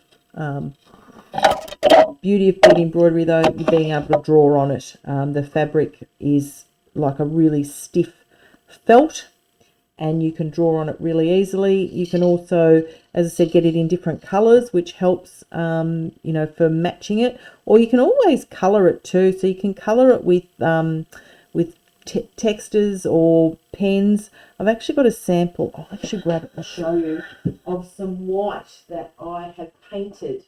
And I used some Posca paints to actually paint it. I haven't finished these pieces, but you'll get the gist of it. So I actually used some paints on this. This is white stiff stuff. You can see here it's white. And I actually painted it with some sort of polymer clay metallic paints. So it's actually given it a really nice finish. There's another more finished piece with the pink paint on there too. This is almost one finished earring. I just need to finish it. But you can see there that I've painted that stiff stuff. So I don't need to cover the entire surface then with beads. But if you're using a coloured one, it actually blends really well in the background of the work that I'm doing here. So the pink is really effective here. I've got this in lots of different colours over the years, so pinks and reds and oranges, blue, green. So there's definitely a range of colours in the stiff stuff, and I know that Angie does have a huge range of different colours up at her place. And she will be having beading there in her shop today, so beading Saturdays up at her shop. And teaching there in a few weeks if anybody's keen for a day trip to Shepparton. The other teaching gigs that I have coming up over the next little while, I said earlier I'm teaching it's the Lumiere paint, Lavinia. I'll go and show you the Lumiere paints, the polymer clay ones. So that's actually the blue that I've used on that stiff stuff. And I just let it dry, and it's a really nice finish. You know, it's got that sort of metallic, so that's the pearl turquoise on there. So you saw me drill earlier into a lucite flower. You've seen me, you know, I've shown you some paint that I've put onto stiff stuff. I'm not scared to try things. I just see what happens. A lot of that sort of design stuff comes from testing and trialing new things. So yeah, don't be frightened. Just try different stuff on different mediums. As I said, so I'm teaching up at Sunshine Beaters in Queensland. It's their long weekend in May, so it's the first weekend in May, and I'm teaching 3 classes up there this year. So one of them is my chevron peyote earrings class, which I think a few of you already done, but I haven't done that up in Queensland, so I'll be teaching that up there. I'm teaching the bubbles and bling class, which is the beautiful glass bead by Fiona Horn. which is a bubbly, and I can show you one of those, what they look like. I'll grab that in a second. And I'm also teaching the Bricks and Arches earring project, so 5 different earrings in one class. So because this is a teardrop shape, I'm going to have a point at the bottom here. So I've just been continuing picking up 2 beads at every point here. Now I want to have a point here at that center. So I've sort of gone past the end of the cab there, and now I'll just go to the other side here, and I've now made that little nice V point at the bottom, but I'll probably add another bead at this very point when I get around to that section shortly. But I want to make sure that that gap in the beads is right at the bottom of that V, like that. So I'll keep going with that. So I'll just keep picking up 2 beads every time. As I said, this will be the same sort of finish as what I've done on the top crystal flower part. It actually looks really cool. Really, the green is picked up really nicely with that pink. I wonder what Angie thinks I'm going to make when she surprises me with these beads. So it is always a surprise package with these design on the fly sessions. And I've done, you know, color themes, and I've done you know, Christmas theme last year, and I do have a couple more color sessions locked in, a yellow and a purple, a vintage and a Christmas. And you can see the full range of my Facebook Live sessions. It is on my website, and Brian might be able to find that and pop a link to where that is as well, because it's a great way if you want to see more of these sessions. If you tick going to them on Facebook, it will remind you at the time that they're coming up live. And I think we did that with Lavinia the other week. So hopefully that worked today, Lavinia, and you saw that it was actually going live at the time that it happened. That's the idea behind it, but they are all listed there on my website. Not only my sort of broader teaching schedule, but also all the Facebook Live sessions as well. Okay, so again, I've got that little gap here at the top. I want it to be an even gap. So I'm just going to add in 2 beads and draw them nice and tight so that it closes that gap. Go around to that one. There we go. So I've now got a really nice base of size 8 beads all the way around that cab. Oh, excellent, Lavinia. I'm glad the technology worked for us. That's terrific. Okay, so I love size 8 beads. A lot of people get a bit poo-poo about size 8, but look how quick and easy that is to make a frame around a cab. So don't be frightened to use a size 8 bead. They're really cool for this sort of thing. So I'll now go to the fuchsia colour, and I'll do the peyote row with the fuchsia colour.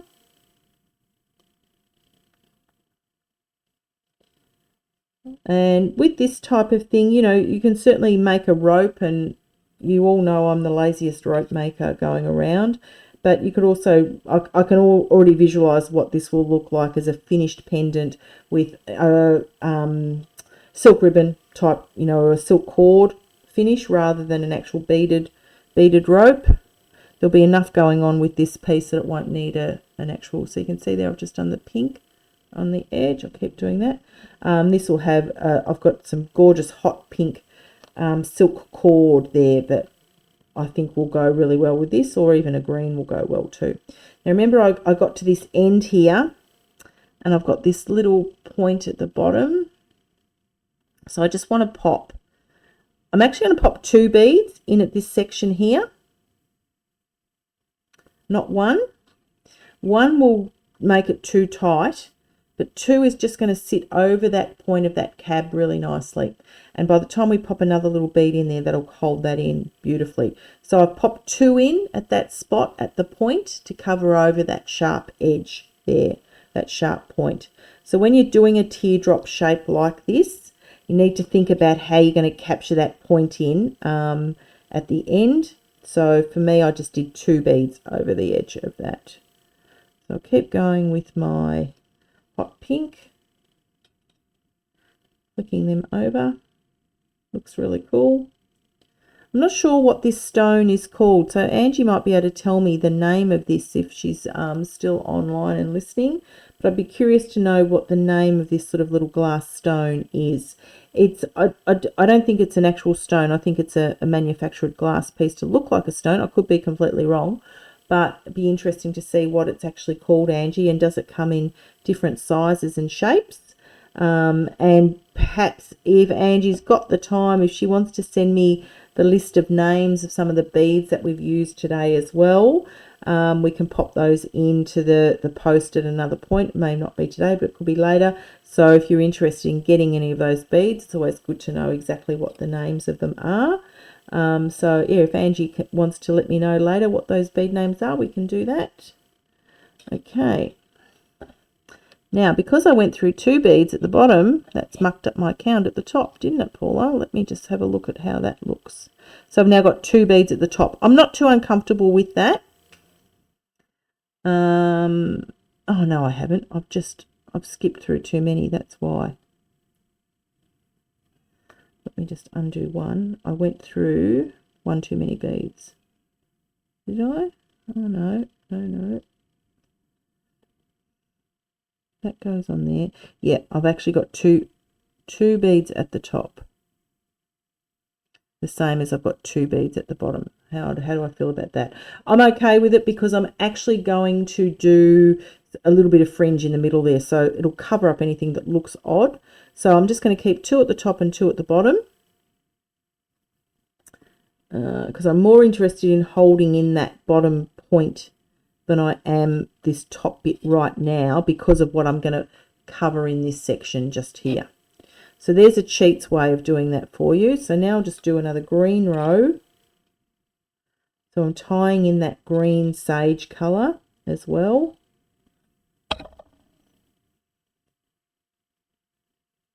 On here. Put that in.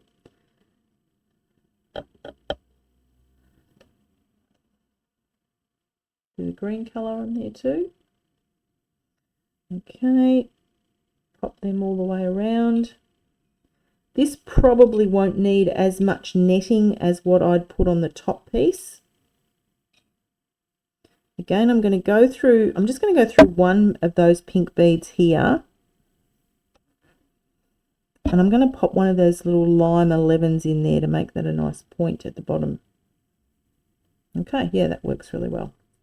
And keep going with the sage green. As I said, I don't think I'll need to do as many rows to capture this. This is not as high a cab as what the crystal is. And one of the ways you could actually build it up to be the same height if you wanted to would be to add more bead embroidery fabric at the back of it. So you could build it up if you wanted a higher height, but I didn't really need that for this. Okay, so now I've got my green all the way around. I'm just going to pop 2 green beads in here. There. Okay. And that doesn't really need, I'm just going to do 1 row of lime though, so that it ties in with the lime at the top here. Okay, 1 row of lime, and then that will be captured, that cab, and then we'll start to add some of those 2-hole pink beads on there as well. So 1 row of lime all the way around.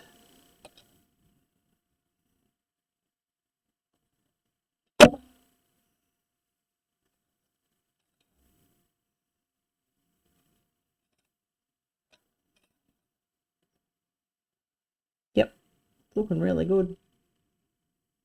Thoughts, people? You like it? By the time I add the 2-hole beads in there, now where am I going to do with that one? I might just pop 2 lime greens in there, go through the next green. No, just 1 it needs, not 2. 1's going to make that really tight, really firm fit. Yep. Keep doing the lime. So this is a real exercise in opposite colours versus complementary. The other pieces are not as heavily beaded, so there's not as much colour option with those. But I wanted to really showcase how pink can work with other colours for the people who are not pink lovers like me.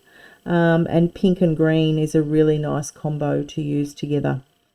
So keep that in mind. If you're not a pink lover, you might use it as an accent colour with other colours that you use as well. So again, I just went through the 2 beads at the top there. Okay, yep, that's captured that cab really nice and firm in there. It ties in with the green and the hot pink all together. And now I want to start adding in some of those 2-hole beads. So I'm just bringing my needle back to the bottom of the work there. Just brought it out anywhere. I didn't really think about where that was going to go. And what I want to do now is add in some of those 2-hole beads like that all the way. Okay. So, all right. So these 2-hole beads, these are, I can't spike. I don't think they're called spikes, but they've got a sort of a spiky top. And then they've got the 2 holes either side. So I'm just picked up one and I've gone through one side of the 2 holes. And I'm just going to sort of estimate where that might land on my beadwork like that. Okay, so there's one that I've just attached. Just going to bring my needle back up through in much the same spot. Pick up another one, again go through the 2 holes like that. Now you can see there it's a little bit thready, you know, you can see that white thread in the middle. But so what I'm going to do is just take that off. And remember I grabbed out some green crystals. I also grabbed some more green size 8s, but I think I'll grab one of the lime size 11s and just pop that in, see if that fills that gap. Yeah, look at that, just nicely. That little size 11 in there has just filled that gap, so you can't see any thread. So again, I'll pick up a size 11. Oh, actually, before I do that, I'm going to stitch this down because it'd be very easy just to go round and round, but it won't be stitched down. So again, I'll go into the spot where I want that to be attached, like that. Move it into the right place. Come back up again in much the same spot that I was in. Pick up a lime and then another pink bead.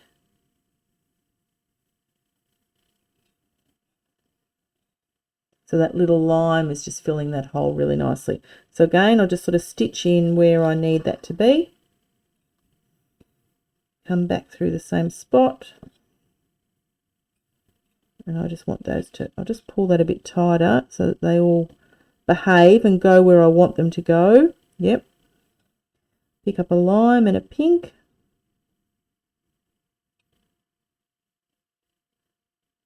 Like that. Stitch that one down. It's a little bit fiddly and it looks a bit loose, but I will go back through that outer hole of the 2-hole bead and add in, I think, the greenish sort of coloured crystals there as well. So that little lime bead is just filling that hole. Keep going with, make sure that it's facing the right way.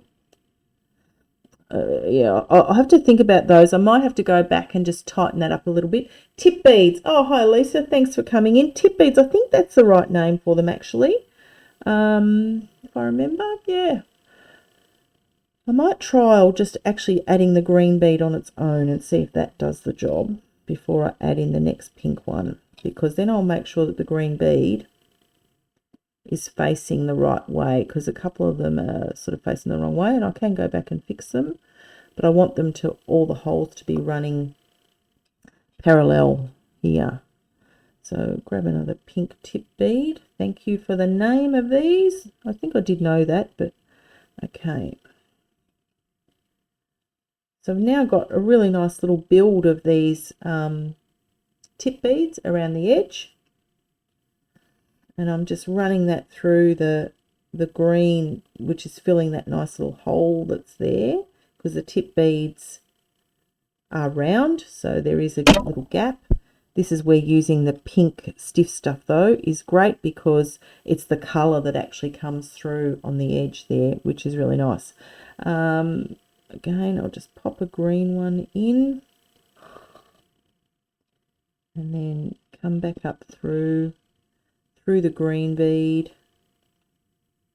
pick up a tip bead, pop that on. And really, I'm just hoping and praying that when I get to the other side of this, that it's even. I'm sure it will be, but I'll make it be even if it's not. So I really want to have a tip bead sort of either side of that point at the bottom there, just like that. Okay. Go through that again. You could also glue these down if you wanted to, but I'm going to stitch them. I don't need to glue them, but you could glue them, a little dab of glue to hold them in place. But stitching them is probably a better option. But if you were concerned that they were going to lift, or which they won't, but if you wanted to, you could put a little dab of glue and hold them in place as well. Tip bead.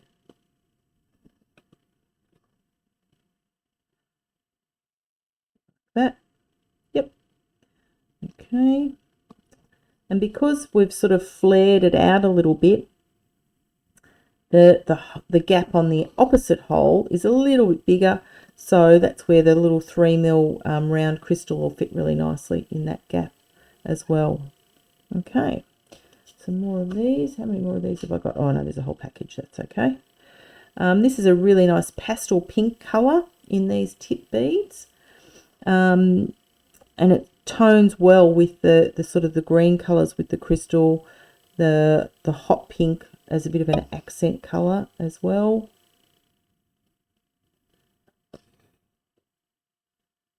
The lime green. So the first couple I did the lime green as part of picking up the tip bead, but as I've sort of worked on this, I've realised that the green bead needs to be stitched down in its own right. So I will go back and straighten some of those other ones up, but I can do that post attachment. And I need to make sure that I've got the same number on each side, which I think I will have. Let's see, so I've got 1, 2, 3, 4, 5, 6. Yep, 3 more.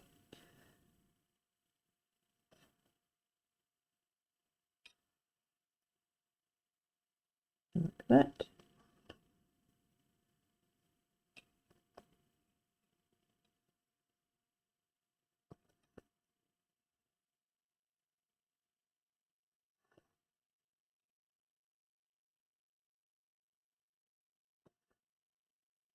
The green, so 2 more tip beads. 1, 2. I've still got a few of those left over, so they might feature on something else. Because I still want to get to that metallic, particularly the hot pink metallic one that Angie gave me. Okay. Now, one more going to fit in there. Oh, it better. I'm going to have to squash it in.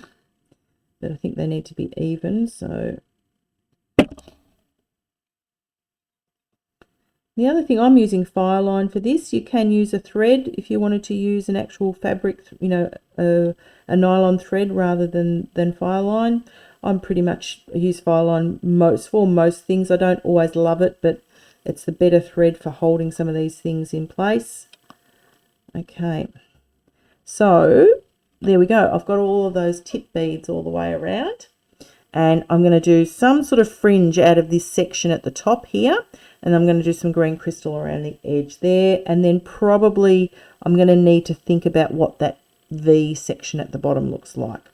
But in the meantime, let's just go up through the opposite tip bead hole. So the other outer side there. Like that.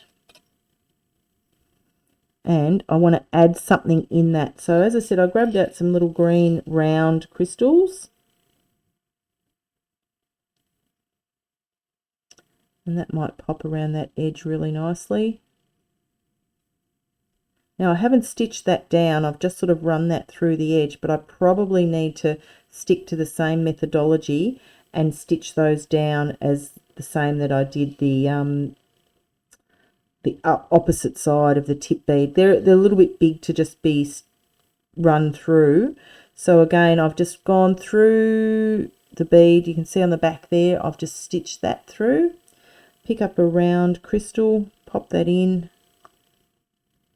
I'm not stitching the crystals down, I'm just stitching the tip beads down.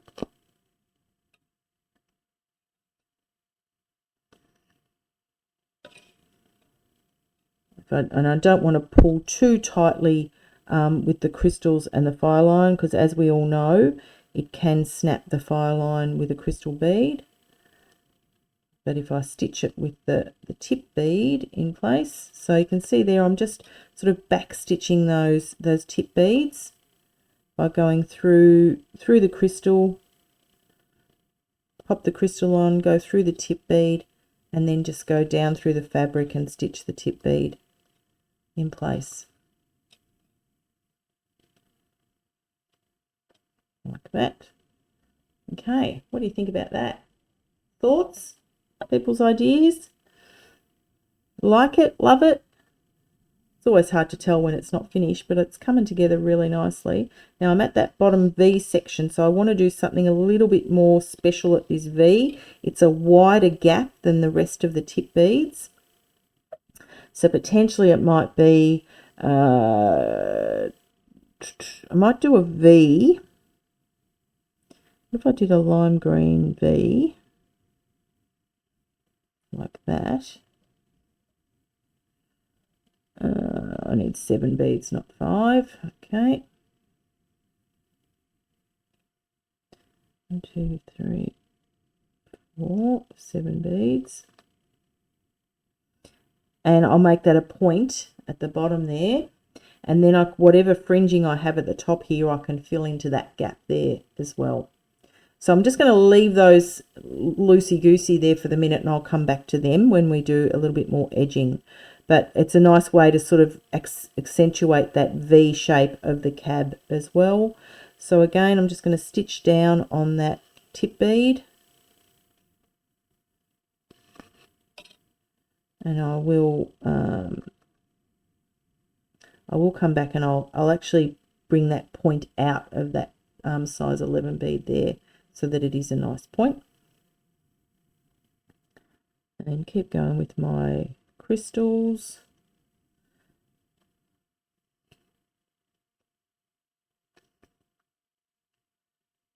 Okay.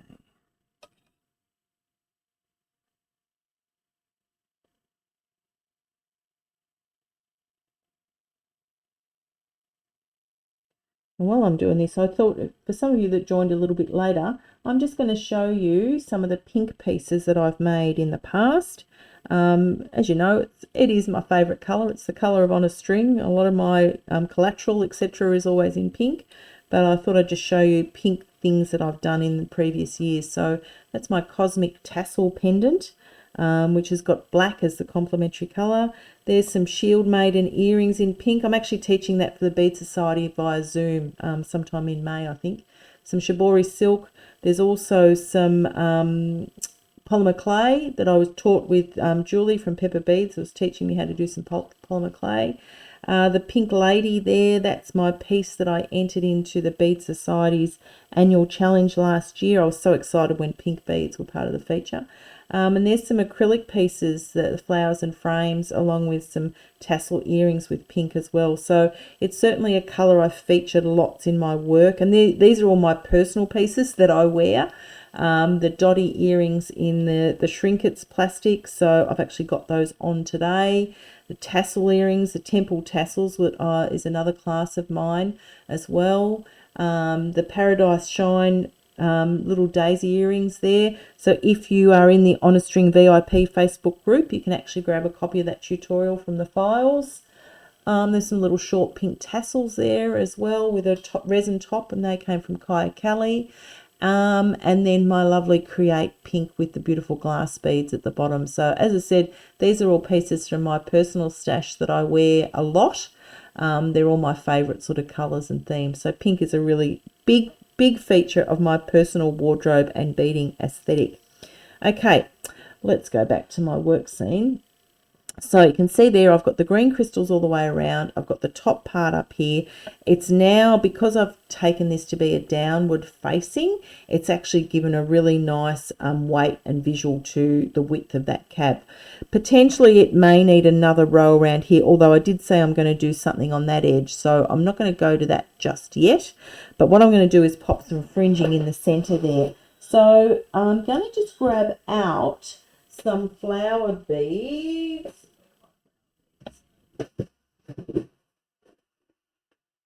Okay, this is my flower bead box. I've got some sort of pinkish flowers, obviously, some little pink flowers here that I think will just go in to that little section. I've also got a couple of little greeny ones too.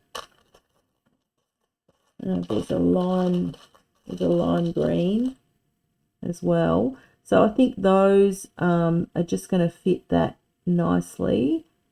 I think the darker green rather than too pink. So they'll sort of go there like that. But I also want to put one, as I said, sort of down the bottom there. I've got another green, potentially like that in the bottom section. I'll just move that up so you can see. Maybe just one green one at the bottom. What do you think about that as a finished feature for this piece? So, as I said, I did have lots of those lucite flowers myself, but I've now added the lime and pink onto those. And I've got that little gap that I want to fill there as well. So I'm just going to utilise the bead itself. I'm not going to put anything. Oh, no, I will put something underneath it. I'll put maybe one of the rose gold size 8s as a little stem, just to build up the height of that flower. Probably need 2 actually, now that I look at it. So I'll just pop 2 size 8 beads in there. And that gives me a little stem then on that flower piece there. And I might add the green crystal in the center, and then a size 15 bead just as a little fringe, and pop that through to the stalk stem like that. I'm just going to repeat that with another little stem of flowers. So again, I'll do a couple of the size 11s. I'll pick up the, actually going to do the, oh no, I'll do the pink one next. Pick up the pink flower, a little green crystal in the center. So this is how I'm theming these, even though I'm using different base colors, the center of the flowers is all the same, so that it themes those to each other.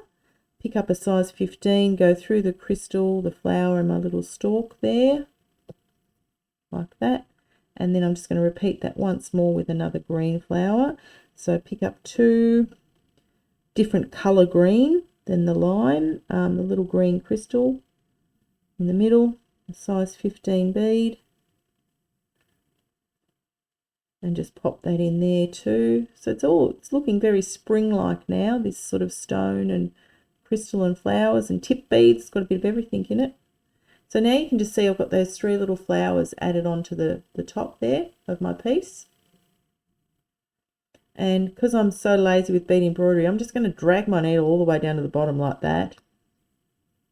And then I'm going to add the other flower at the bottom. So I didn't even bother, stitching all the way through. I've just pulled it right through to the back, because you can do that with bead embroidery. So I won't need as big a stalk here, I don't think, because it's a wider gap, and I think I probably will need to add a couple more flowers.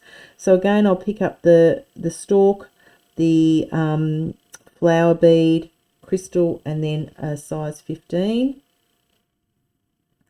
Go through the crystal and the flower and the stalk there, to add that flower at the bottom. And I am going to add another couple on there too. So let me just grab out a couple more.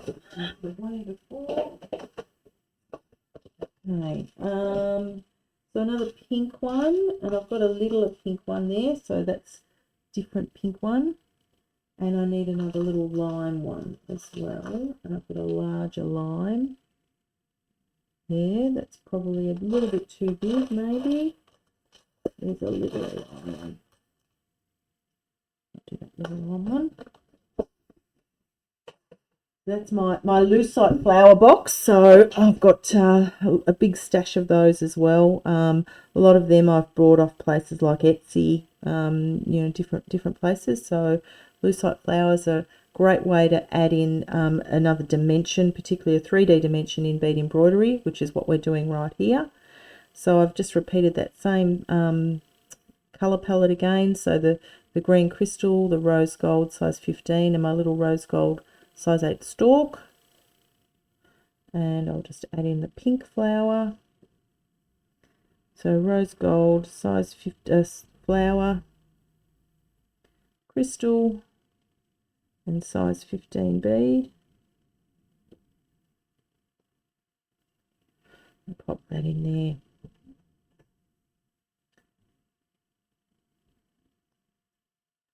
Just like that.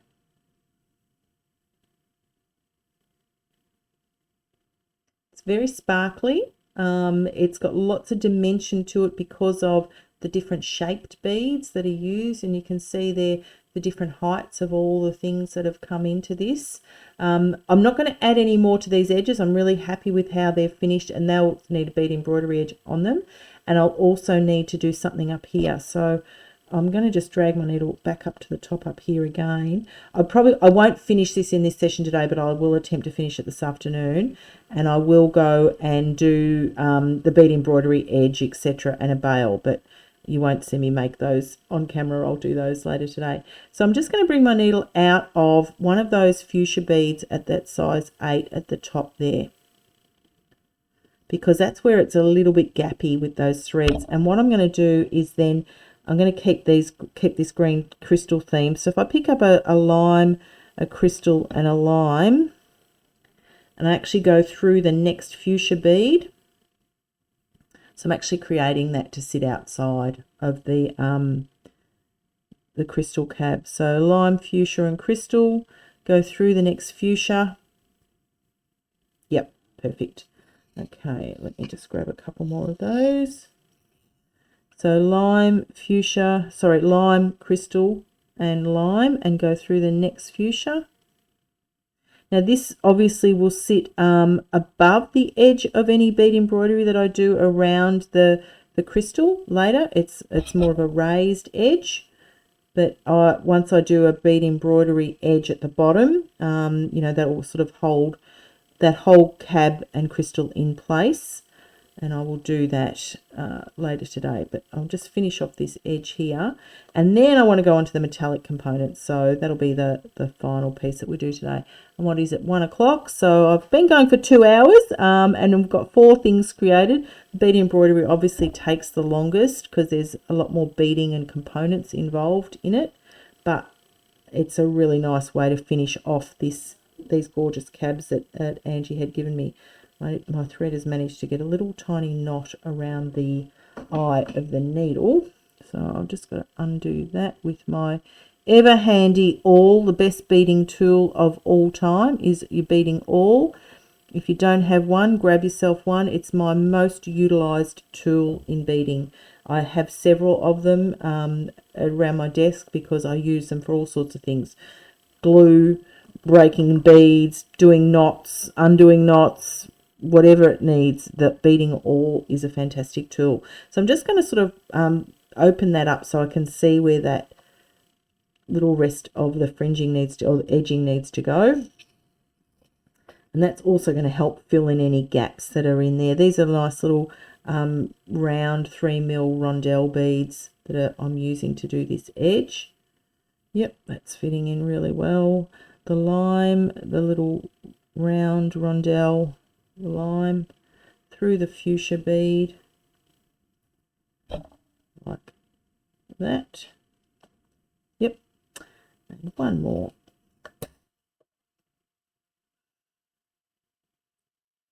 And up through that last fuchsia bead back where I started. So that's made that crystal a little bit wider because it's got that lovely edge on it. can see there, that's where the bead embroidery, where I will cut that away and I'll do a backing fabric. But that's essentially a pendant that will have a bail on it. That's almost finished. So as I said, I'll go through and finish that. It's got beautiful shine to it with all those crystals. The flowers repeat at the top and the bottom, and the lime green just brings out a really good match with that crystal and stone cab together. So that's the fourth piece that I've done today. Now, lucky last, I want to have a look at the metallic components. So I will go through and pull that up, and I will show you the urchin video, so you get to see the urchin wheel.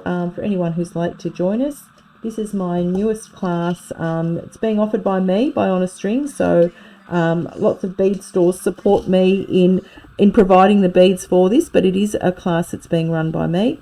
It's a Zoom class, so you will get a 3-hour workshop with me. There's 3 dates for this particular class. You will get, your kit includes postage/delivery to you, all the beads you need to make your very own urchin wheel. And the urchin wheels come in 6 colours. And someone actually requested a specific colourway, which I did do for her. So she's got a very own unique colourway that I haven't made up yet, but I'm sure it will look okay. And the urchin wheel is designed to be worn as a necklace on a chest sort of height chain. And one of the things I've done with the urchin wheel is I've also made a little pad bead, or capture bead, I suppose you'd call it, that helps hold it flat if you want to wear it as a flat piece. And I will show you what that looks like as well. I've got it here. So if you're interested, please check on the link and book into this class. See you tomorrow, Lavinia. Thanks for stopping by. So this is the urchin wheel here, and I've made a little capture bead that sits on the top of that chain there. So if you want to hold it flat, you can wear it that way. If you're not worried about that, it can move around, but there's a little capture bead that you can wear with your urchin wheel. Okay, let me go back to the metallic piece. All right, so Angie gave me these gorgeous metallic components, and I mean, automatically these are the sort of things that fringing and a bead embroidery focus goes to as well. She's also given me these sort of little butterfly wings too, and a couple of other sort of metallic earring pieces also. And I mean, I probably won't get through all of these today, but these are a really simple way to make a nice pair of butterfly shaped earrings, or of course these sort of filigree metallic pieces. Put a hook on them, really do a nice simple bead embroidery feature. The tip bead will look it looks a bit like a boob actually. I'll probably do a different colour. Could probably just do some sort of really simple bead on the centre of that and bead embroidery around it. And obviously on something like this hot pink one here, I might do a contrast colour. They don't seem to have a right or a wrong side. They're both maybe that might be the wrong side. It's a bit flatter on this side. There's a little bit more sort of divots and feature on the front side. So that's possibly the front. So on something like this, I could do a real contrast colour. I could do, continue this sort of hot pink theme with some little fire polish beads, although they get a little bit lost with that. So it probably does need a contrast colour. Let me find something. Possibly, let's go for a silver. Let's go out of my pink comfort zone and grab a silvery coloured bead. Potentially not work with that. Let's see. I've got a bicone here and I've got some fire polish. All right. So something like this. I'm going to do a silvery colour with that. So I've got some silver bicones. Again, I'm just going to grab, I think I might grab some smoke thread with this one. Because this is a darker base and I'm going to bead right through to the back of it. I'll use the smoke colour rather than the crystal. The crystal will stand out a lot more than what the smoke will. So just need to cut my thread here. And those scissors won't work, so I'll get my handy cutters. Okay, so these pieces, I mean, obviously there's a sort of a largish hole at the top where that little V section is. So I could potentially just use that to hook a jump ring on and then put a chain or something on that. I'm not sure how I'll utilise this piece, but I will just do some sort of fringing, etc., right in the centre of it. So again, I'm going to do, I'm going to do fringing. That's what I'll do. It's got a, sort of 6 gaps on there. And with those 6 gaps, I can pretty much fill those with seed beads and make them a feature. So I'm just grabbing out some size 8, some size 11 again, and a size 15 in the silver colour. Where's my 15s in silver? There they are. On my shopping list for tomorrow is I need some more silver beads. And I keep my shopping list in my beading journal so I know what I need to buy each month.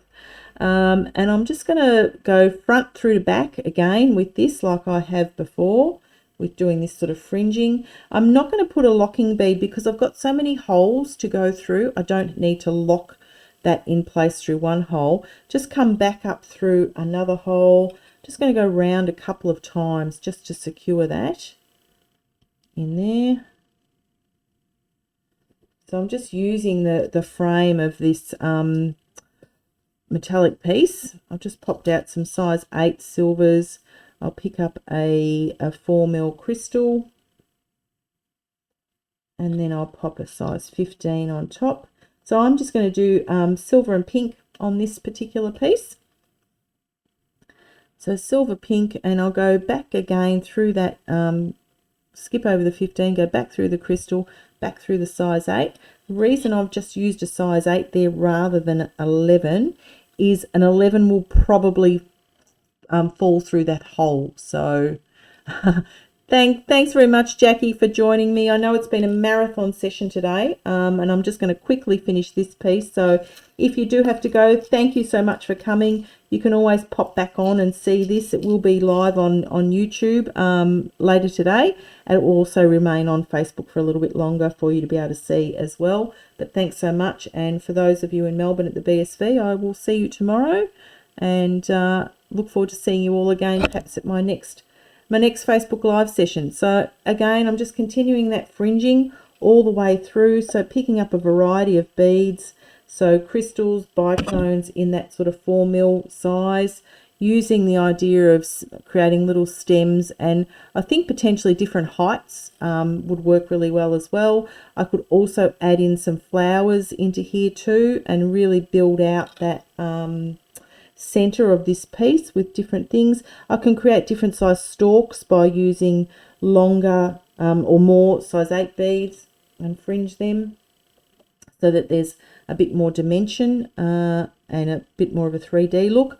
But as I said, I didn't need a backing bead or a locking bead with this one because of the majority or amount of holes that there are in this metallic little component from Angie. So a really simple way to make a pendant. This is a great easy beginner project, something that, if you've got kids that you want to teach them how to do beading, it's something they could utilize and create this sort of little fringed piece like that. So you can see that dimension that's happening there. As I said, lots of holes for me to poke through here like that. And I probably need another different size bead. I think maybe a round pearl probably is the other shape I'll need. And I might actually grab out a size 6 bead, a size 6mm pearl. This is a biggish sort of piece. I don't have to use small beads. I can use larger ones. So let me get a 6mm pearl to pop on that.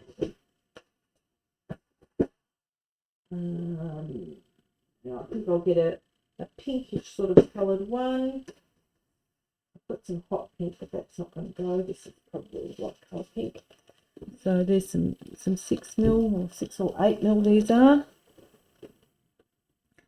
So again, I'll just keep doing that fringing all the way through. and creating different dimension by using different size beads on this. So there's a couple of hot pink ones there. And with all of them, I'm just using silver as the theme that goes within this. And silver is a gorgeous accent color to pink. Or I mean, any color. I think any color works really well with pink. So rose gold, yellow gold, or silver are all good contrast accent metallic colors. Black is a really good, pink and black is a great combo together as well. So you can certainly build out lots of opposite color palettes with this type of pink. And this is a sort of a pink magenta rather than a pale pink, but pink is a really good contrast color with lots of others. And of course, you know, the standard classics of pink and purple work really well together.